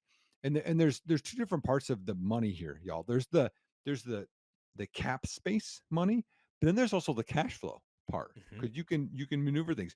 You're gonna cash flow and spend a bunch during the rookie contract to chase the ship within mhm. that rookie contract. So yeah, it's two different builds, which makes it interesting. And that's part of Poles. What does Poles want to do? How does he want to build it? And another thing, Nick, that I think is really worth talking about here. Okay, so Bears fan, you may not be all about drafting a rookie quarterback. Justin Fields rules. I mean, I have to say this, Nick, because I feel like I would be remiss in saying it. First of all, I love Justin Fields, the person.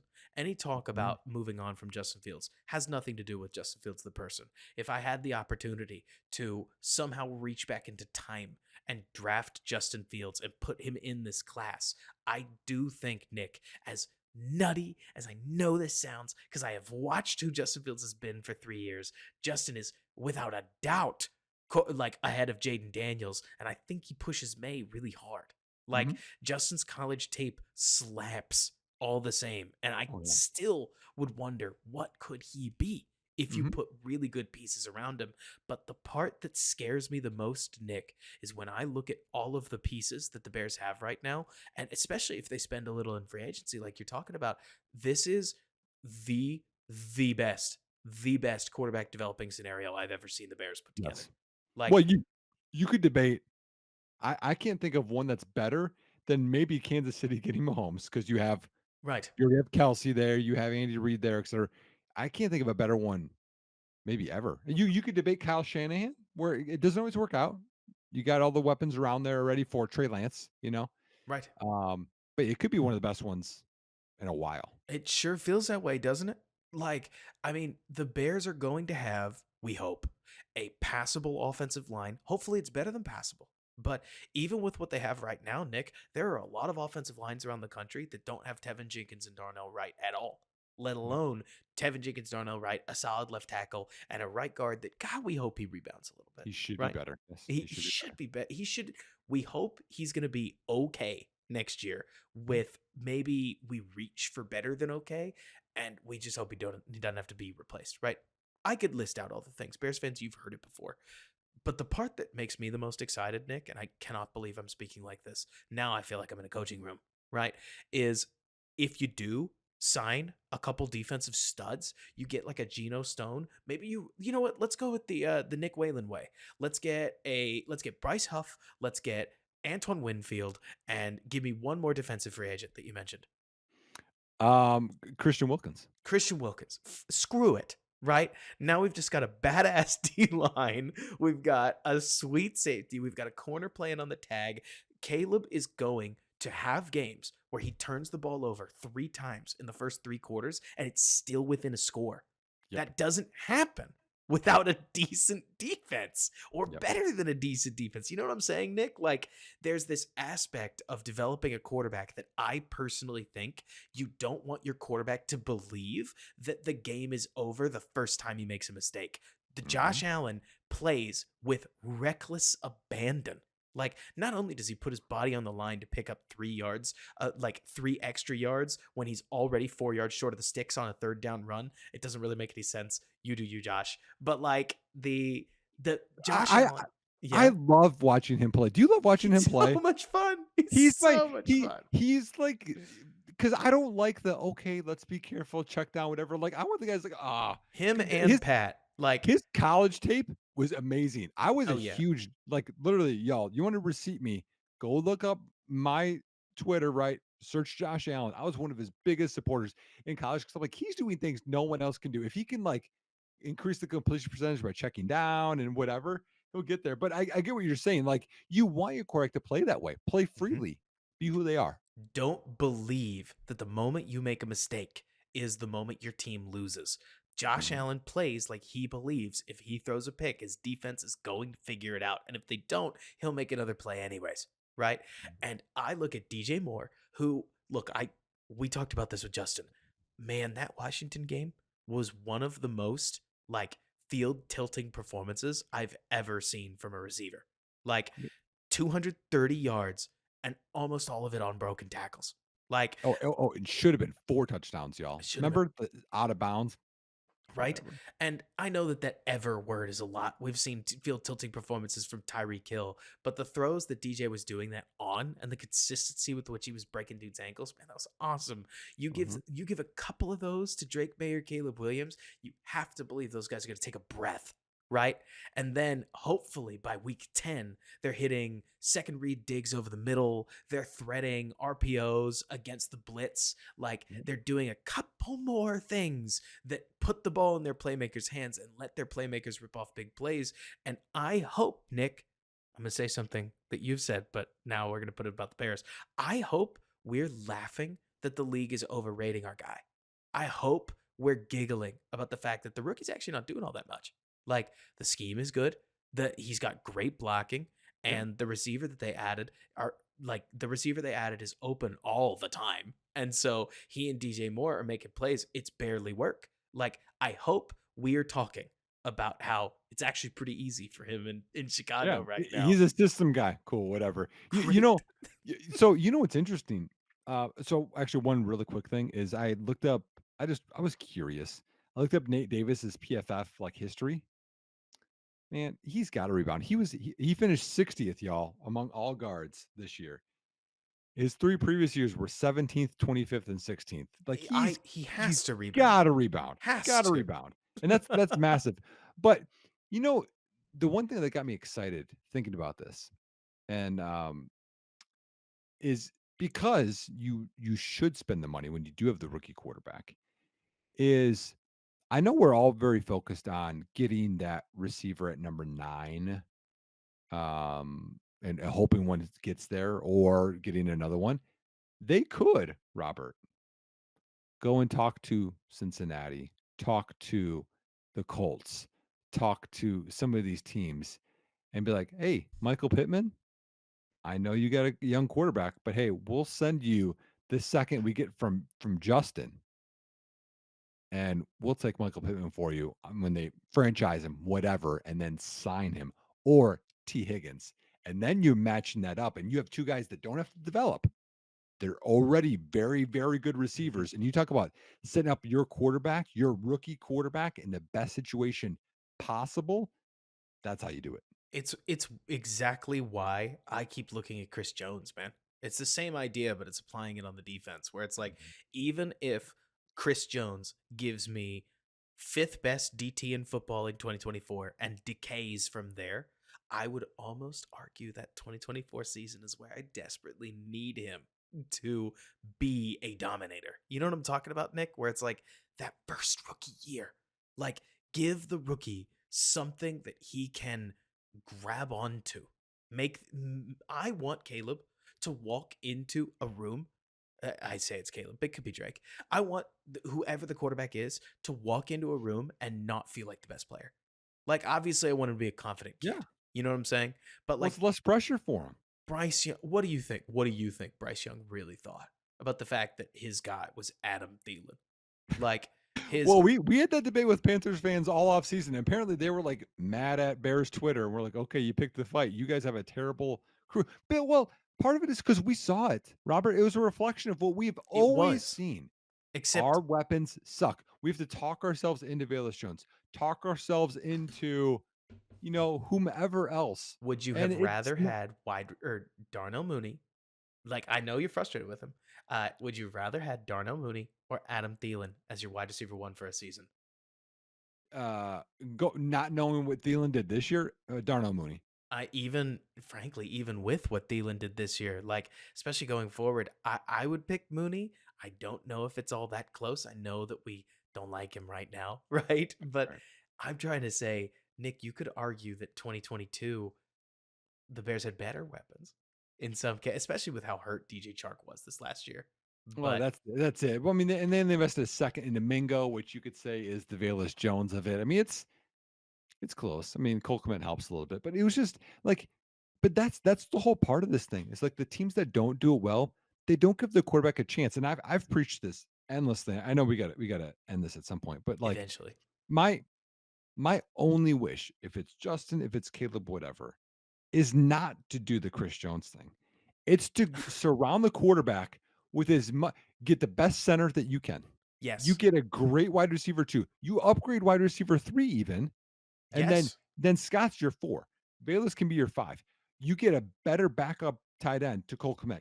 You surround that thing like you're talking about where he doesn't be the best player on offense, where he can't fail. And then the confidence builds. Remember early Ben Roethlisberger. oh yeah, Okay. Great defense. Jerome Bennis, fast Woodley Parker, Hines Ward. They had Plaxico. Like they had a squad. Heath Miller, right? Ben was just the John Stockton of that thing. Hey, just don't mess it up. You still can make your plays, throw it deep, but like, dude, you got all these guys. You're making it work. Then when he matured and he learned the game, then Big Ben was the one running the show. That's what you want to have happen. You want right. this thing to just go, okay, it's not all on your shoulders, kid. You just Mhm. learn a little bit over time, and then you can be the guy running the show. And to go full circle, it would take a lot to get Justin to that point in 2 years. That's not to say it can't be done, Mhm, right? But you almost have to reset Justin's development a little because I would argue, Nick, that for as much experience as he's picked up now in 40 some odd starts, he's also picked up bad habits that you're going to have to unwind. And it's going to look very similar to developing a rookie quarterback, right? But now you have to probably get him paid somewhere in the middle yeah. rather than getting 4 solid years of evaluation with a fifth year option before you can extend him, a la most of the other guys that you've seen. It's not that it's undoable, it's that it's just a little more difficult. And Mhm, the variables are different. And that moment where you're hoping that the quarterback rises up. I mean, to use an example, man, I think the perfect example for this is Patrick Mahomes. Wow, Robert, pick the best quarterback in football. Why don't you? I get it. But I don't think that there was a better example of the fact that Tua looked cold. Patrick looked like he was playing in a dome. And I couldn't get it. You know what I'm talking about, Nick? Where it's like you wouldn't have believed it was -7 degrees watching Patrick Mahomes play football because he threw deep balls like it wasn't windy. And I was like, Pat, are you insane? Like mhm. he had an early third down conversion where he looked like he put an icy ball through Travis Kelsey's like what like pretty much right through his heart, like the upper left Oh, I hand side remember of that his one. I was chest. like, good thing you have a chest, or you wouldn't have caught that I one. mean, seriously, it was Yeah. like, Pat, what are you doing? And like, two is out here looking like the weather is the weather. That's normal. I understand we keep deifying athletes, but like, I think that's okay. You know what I'm Mhm. saying? But Yeah. 4th Patrick coldest game Mahomes, ever. Yeah. Patrick's being paid like $65 million or whatever it is, and that's the play you kind of expect from that level of money of like, I am being paid this much and I'm still going to give you positive ROI. Yep. Yep. Whereas the teams like Jalen Hurts, we like Jalen Hurts. Jalen Hurts is a really good quarterback. Jalen Hurts being paid $50 million a year, it gets harder. Like now you have to find a replacement Hall of Fame center. Now you have to find better answers than we don't have an answer when Yep. AJ Brown's not playing, right? Mhm. We have to we have to figure out how to deal with. I saw a bunch of really smart Eagles fans that were talking about how they didn't have hot routes either. Weird, right? Like, Mhm. especially given that Jalen Hurts was the hold the ball like comparison to Jalen Fields or to Justin Fields all year. So Mhm. it's not saying that this stuff isn't doable. It's saying that the NFL's model for successful quarterback right now, Nick, is really tough to achieve. It Just is. with your second contract, given that the Bears are keeping the player, Justin has a lot of opportunities for success. Historically speaking, all of them are on other teams, which is really weird. So do the Bears want to blaze a trail, or do they want to follow a trail very well trodden with a lot of failures on it? Like, Mhm.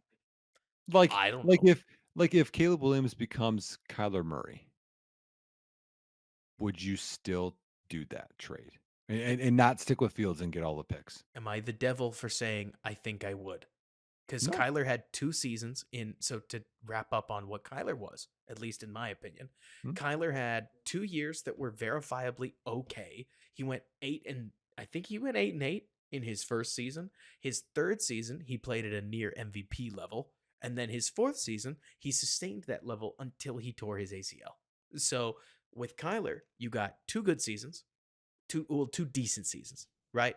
And then you got 2 really good seasons. But by then, the Cardinals were already falling apart.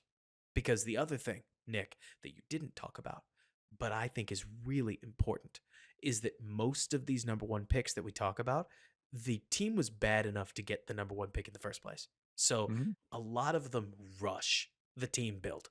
They spend all the money that they can so that they can put every big name on free agency around Trevor Lawrence.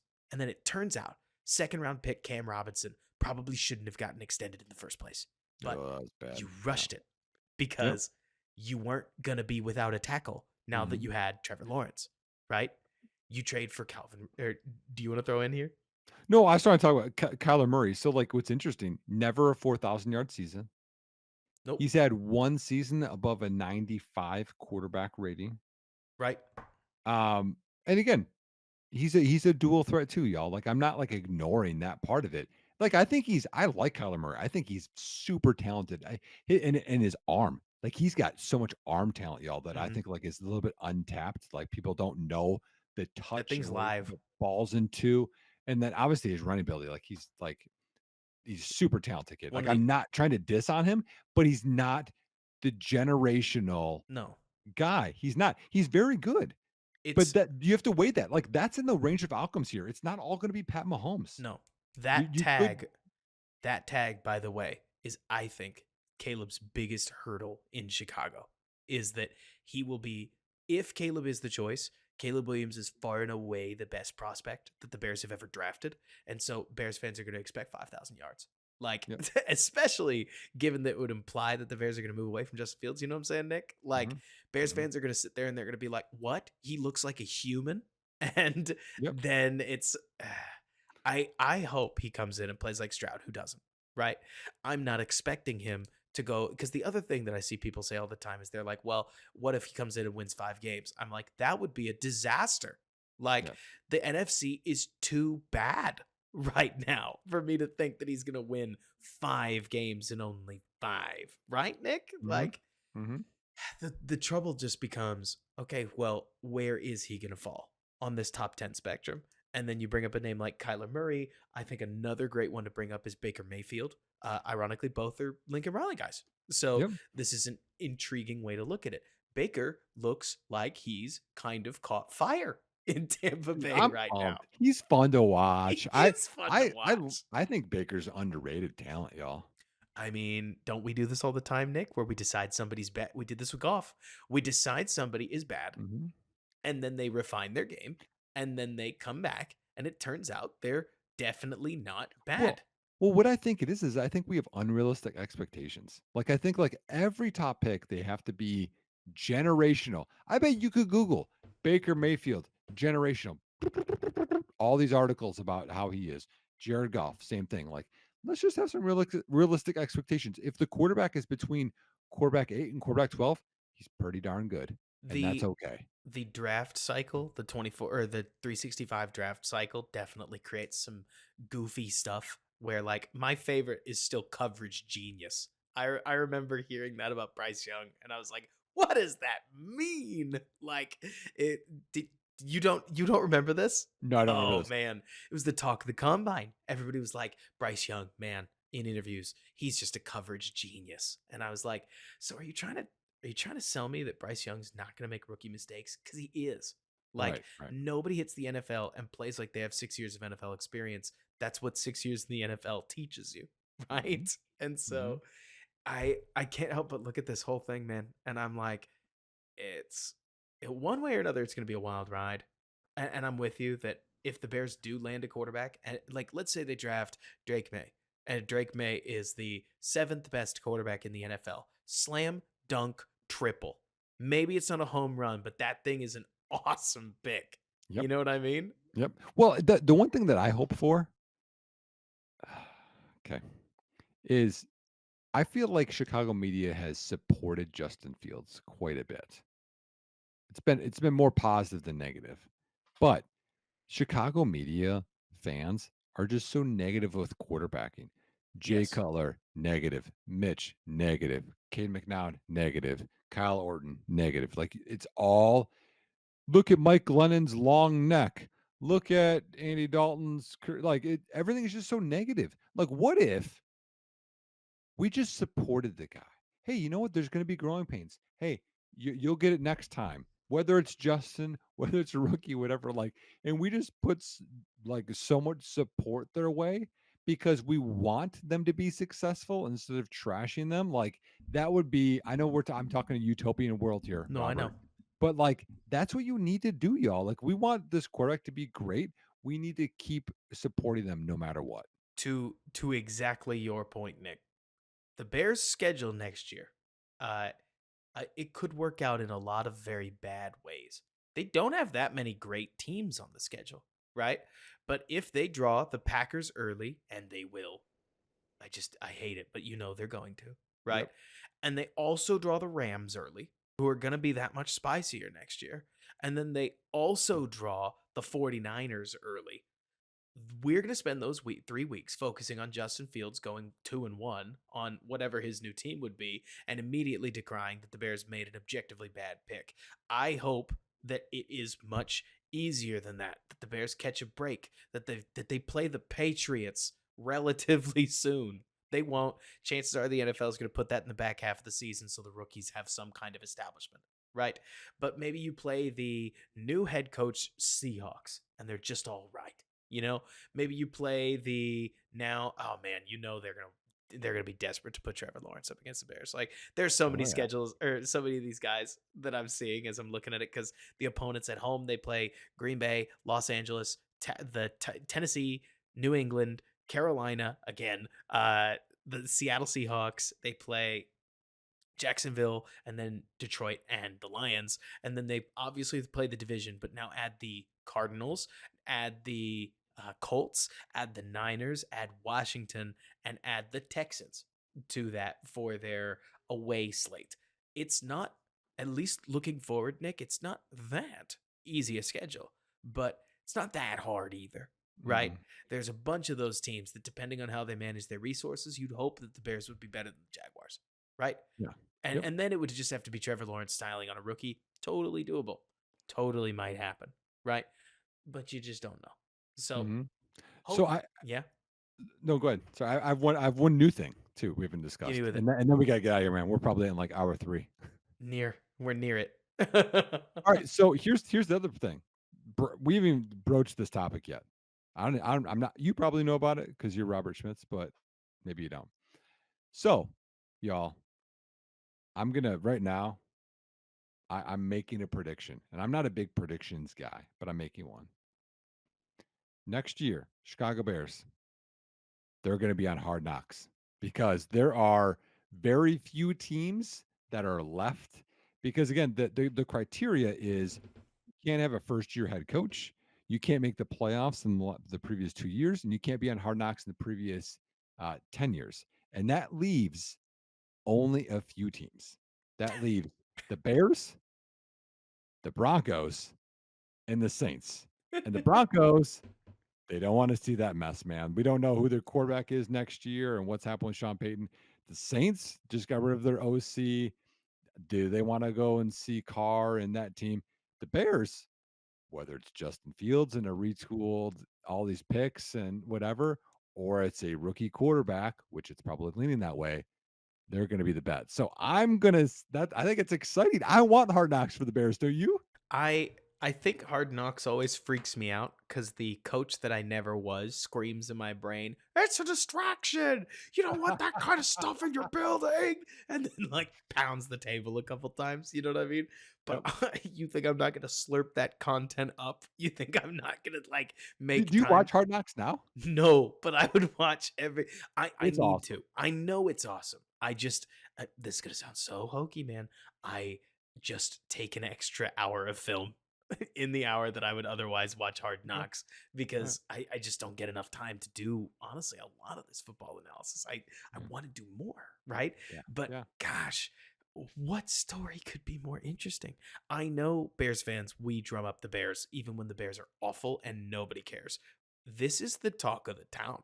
Like playoffs are happening and people are wondering what's going to happen with Justin Fields and this weird enigmatic guy that is kind of so the comparison I keep making, Nick, is like Steph Curry. I don't know how closely you follow the NBA, right? Okay. But like Steph is an objectively likable person Mhm. outside of that weird stuff he does when he loses, right? And so you end up with a lot of people with very conflicting views about somebody like Steph Curry, where when Caleb Williams is on different, because look, it could end up being Drake May. Maybe Caleb flubs his interviews. But speaking right now, the wind certainly feels like it's pushing towards number 13. You know what I'm Right. saying? Right. Yep. And so if it's Caleb Williams, well then you've got the you have the locker room angle that Hard Knocks will play, where they'll be like, "Hey, what's it like? Like seeing Justin somewhere else and now you've got a rookie." And then you'll get like a player squirm in front of the camera before they cut away somewhere else to like you know what I'm talking about? They will do It's this. it's well done, man. They're not trying to out Oh, I'm not people. trying to say they are. I'm trying to say it's TV. It's Yeah. Okay. cool. Okay? So you haven't watched it. So the Jets one, right? Right. From my point of view, and again, people can comment on this. I felt like it was like all about restoring Rodgers' image. The Did whole it thing do a was good job? all. Oh yeah, it was all positive. It made me be like, man, maybe he's not as bad a guy as I thought. Like it sucked me in. So, and then you see the stuff on McAfee or whatever. But Good like, point. Maybe they have to. Maybe the Bears have to approve the programming, right? And if well, they well, do, yeah, what's interesting? Sorry to cut you off. What's interesting is it did change because many years ago, now people remember this. The Rams were on Hard Knocks, and that was the year that they played the Patriots in the Super Bowl. And I think it was Hard Knocks or it was the other show that they used to have. And what happened was, I think it was Brian Hoyer watched all of the Hard Knocks and started because they would show more like practice plays and stuff. And he started getting their audibles, I think it was. And he got that to the Patriots coaches and the defense. And that allowed them to help win the Super Bowl. That was the Super Bowl was like 9-6 or something. Remember that one? yes, yes, that was So back so when. so so they don't do as much that because they don't want the competitive advantage to happen. Makes sense, but I could absolutely see a world just saying, okay, here's my hot take. I bet the Bears will try to like at least publicly say that they were forced to do Hard Knocks, according to what you're saying. The Bears may welcome it because if they end up liking Caleb enough to draft him, you could argue Hard Knocks and like having what is basically an awesome visual puff piece on, man, how smart is this rookie? Man, look at him leading the locker room. Man, he's already fitting in with the veterans. Yep. Like you might get season ticket holders really excited Well, to come to and games. maybe this is Kevin Warren wants this more than the previous George and them wanted this, and they already have the stadium outline and they want to sell the new stadium and get, to get money. Like there's a lot of I storylines. mean, jerseys, jerseys, jerseys, jerseys. I know it's so simple, Nick, but like while we're on the topic of silly things like hard knocks, but things that matter to us, right? I think Mhm. it's super, super cool the idea and image that like the Bears have had a number 6, the Bears have had a number 8, the Bears have had a number 10, the Bears have had what feels like every quarterback number under the sun that has tried to line up for them. We just came off of number 1. How does number 1 not end up being the sticking point? And it's unlucky number 13 that has a shot to break the curse. There is something that feels like it marries up there to me. Mhm. This idea of like, especially because the piece about Williams's tape, I think that a lot of people don't see, and I'm sure you've seen it when you've watched it, Nick, is, and if not, ask me later and I'll get you. I got 7 games of each that I can distribute to you. But anyways, um, like Williams is really good on the play after he screws up.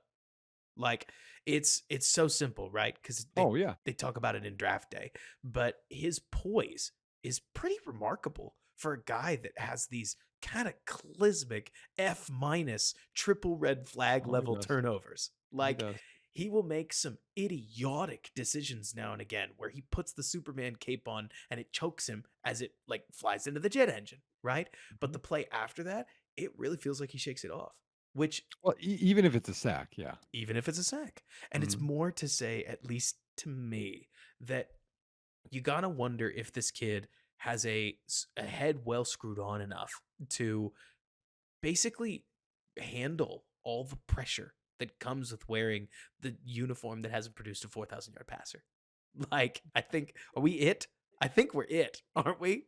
I mean, I don't know. I mean, I think we're due, but I'm also due to get off of this, man. So Nick Whalen trying to leave the podcast. What do it you have it's coming up? it's midnight, y'all. It's All right. midnight, y'all. So in that case, Nick, run me through your playoff predictions really fast for this weekend. We Man, did so only that's okay this last weekend.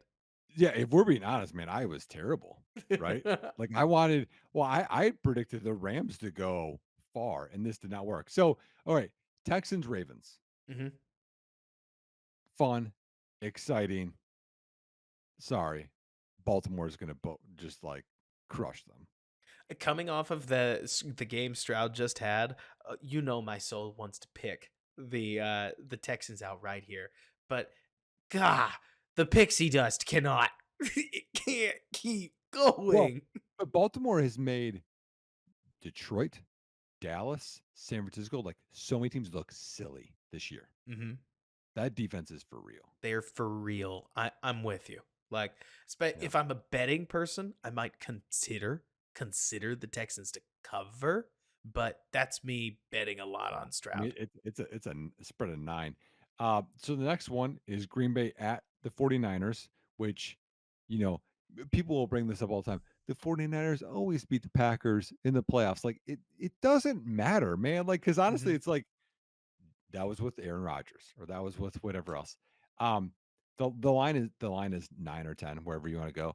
I'm not sure this is close, and that's not because I'm a Bears fan, but it's because the Packers defense got a pick six last game and still give up 32 points. And the 49ers offense is, you could argue, just as good as Dallas's. And everything went well. Like the Packers got a pick and at the 15, and then they turned that into points. Like everything went, I think, perfectly for them to win that game. And I don't see that happening again. So it's so funny you say that. I thought the Packers defense blatantly took their foot off the gas when they were up 38-16 or whatever it was. It was something really nasty. And so it feels to me like I don't want to immediately wind back and apologize to Justin. What if the Packers defense turned a corner? And if they did, this game might be closer than meets the eye because we've always known that the Packers had defensive talent, especially on their defensive line, right? Mhm. But they just don't use any of it.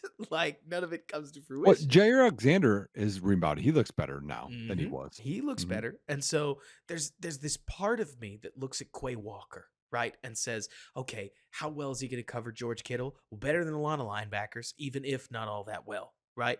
Okay, Debo Samuel, Brandon Ayuk, how well are they going to manage? What's that kid named Valentine? Easily. But how well are they going to manage Jair Alexander? Well, if Purdy makes one mistake, that's one pick on his way to five, right? Right. Because apparently he could just get dismantled. So I actually have this one circled as like the second most interesting game of the weekend, Nick. Where Really? to me, I think this one could. This is the one where you blink first way through the first quarter, and it's a lot closer than you thought it was, and you sit there and wonder, oh my gosh, wait, can they hang on? Maybe I'm buying too much into Jordan Love, right? Or Yeah. honestly, it's more Matt LaFleur.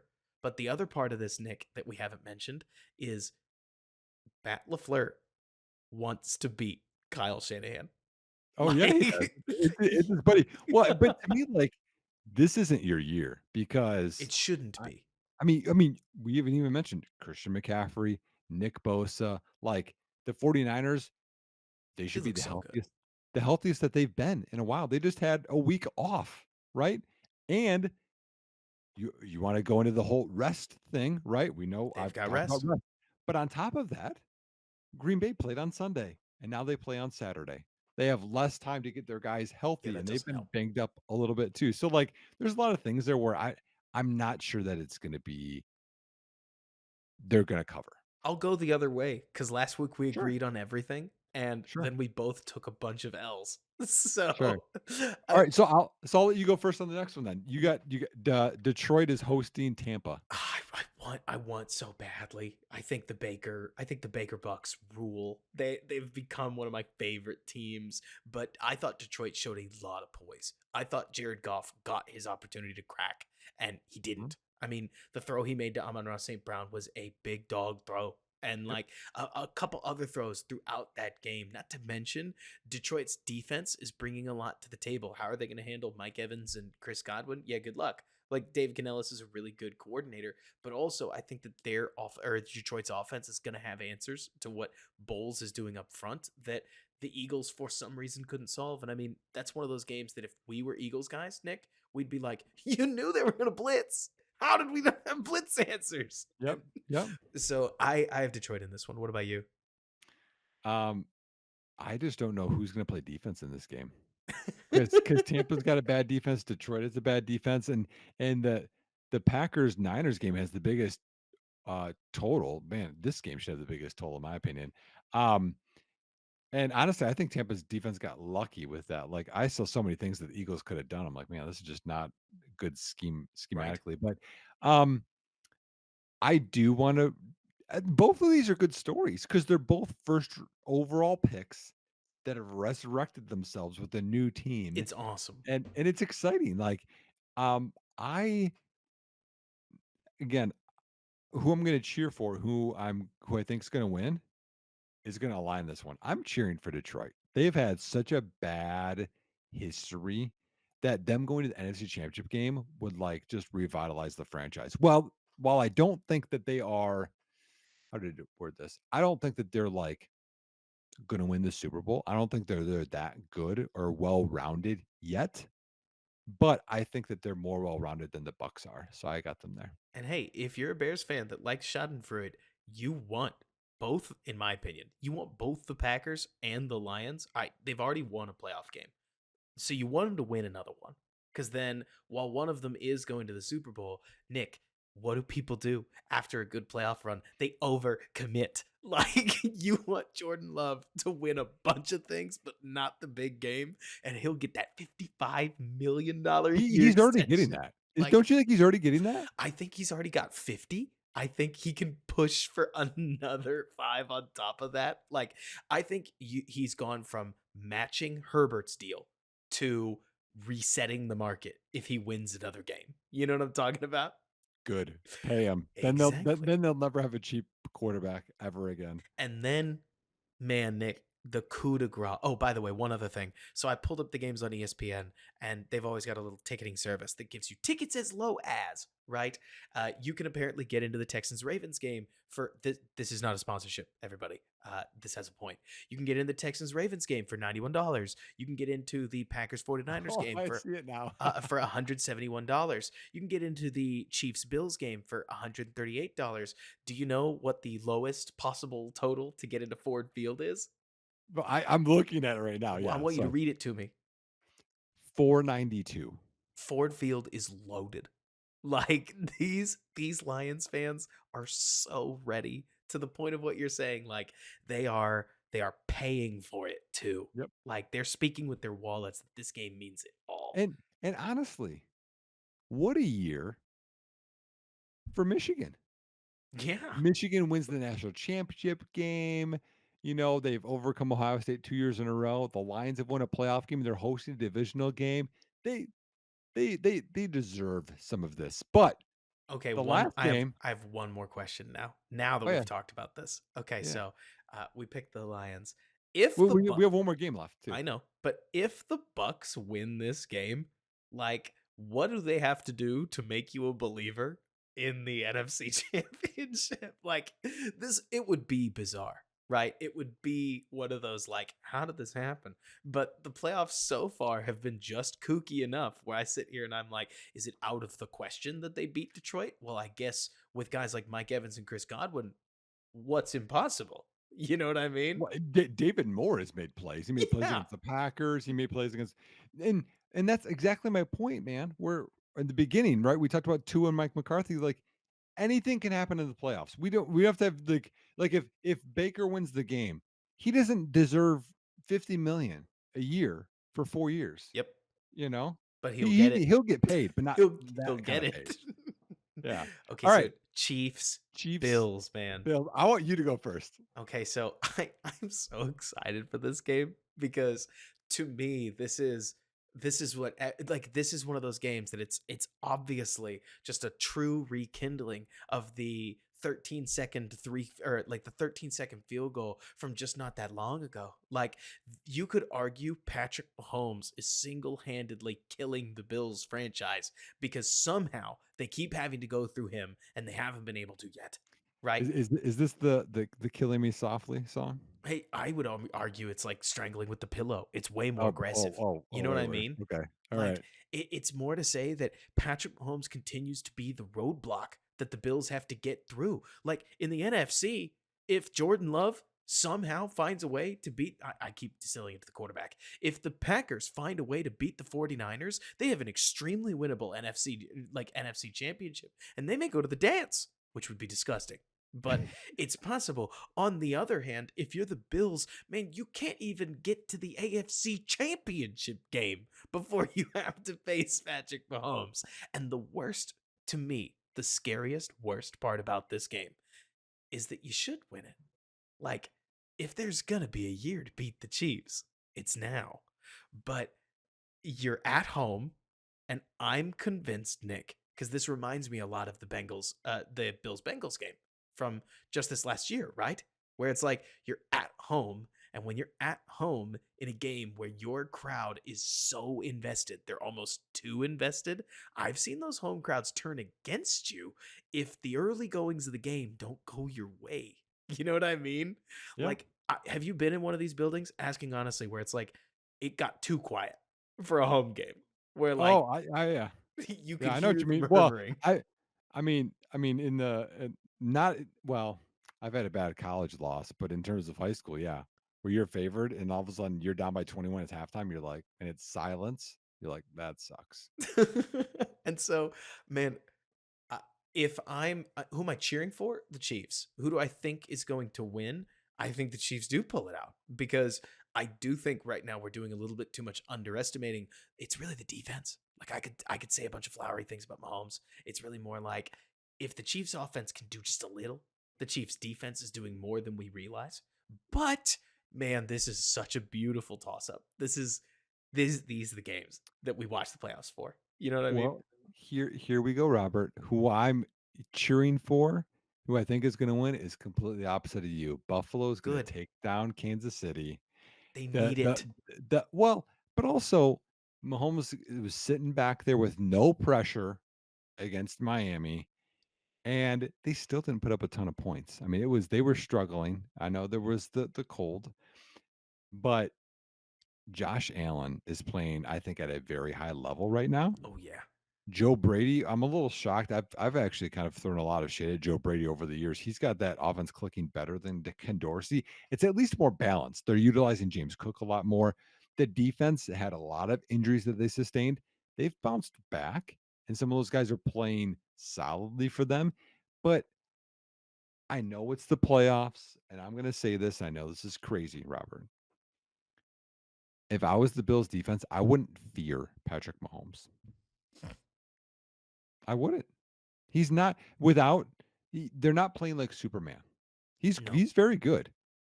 But I would fear Josh Allen right now more than I would fear Patrick Mahomes playing. I would absolutely fear Josh Allen way more than I would fear the way Patrick Mahomes is playing. To me, the scariest part about Patrick Mahomes is that you have to put him away for 60 minutes, right? Yeah. If you're the Bills offense, you're hoping that you can crack this Kansas City defense and you can take him for what, 35 points and basically Mhm. put this game out of reach before the third quarter ends. I just Right. don't know if you can. And at that point, you get into that whole like competitive lockup. I mean, what is crazy to me, Nick, is that if Patrick Mahomes loses this game in the AFC divisional playoff round, it will be the worst finish of Patrick Mahomes' life. I And know. to me, I can't help looking at a player like that and seeing the freight train honking at you. It's not gonna stop. It's just a matter of whether you respect it and get out of the way. So I don't know. I mean, we talked about this earlier, Nick, about like quarterbacks and evaluating the position and feel for the position and stupid things like force of will. What quarterbacks can force their way to win a game when it doesn't really make sense on paper that they're going to be able to Mhm. do it, right? This is one of those games where it's like, I have a lot of mental and emotional stock in the kid from Texas Tech. And so, Why? what do you talk about? Why aren't you respecting Josh Allen? They're both like top they're 2 in the they're NFL. both amazing. Yeah. Josh Allen inspires me. Patrick Mahomes scares me, if that makes sense. And so I generally always go with my fear. All right. But that's just me though. Th Like th you're saying, it's a then our titanic pod matchup. next week's gonna be fun because one of us will be right, one of us will be wrong. Exactly. Nick, what are you working on as the season winds down? Nothing right now, man. Yes. Well, Take to be that com break. okay, to be completely honest, before we started this, I had my whiteboard out. Okay. I've watched 5 Caleb Williams, all 22 tapes. Like, I'm doing all that stuff, y'all. Like, don't think I'm not doing that.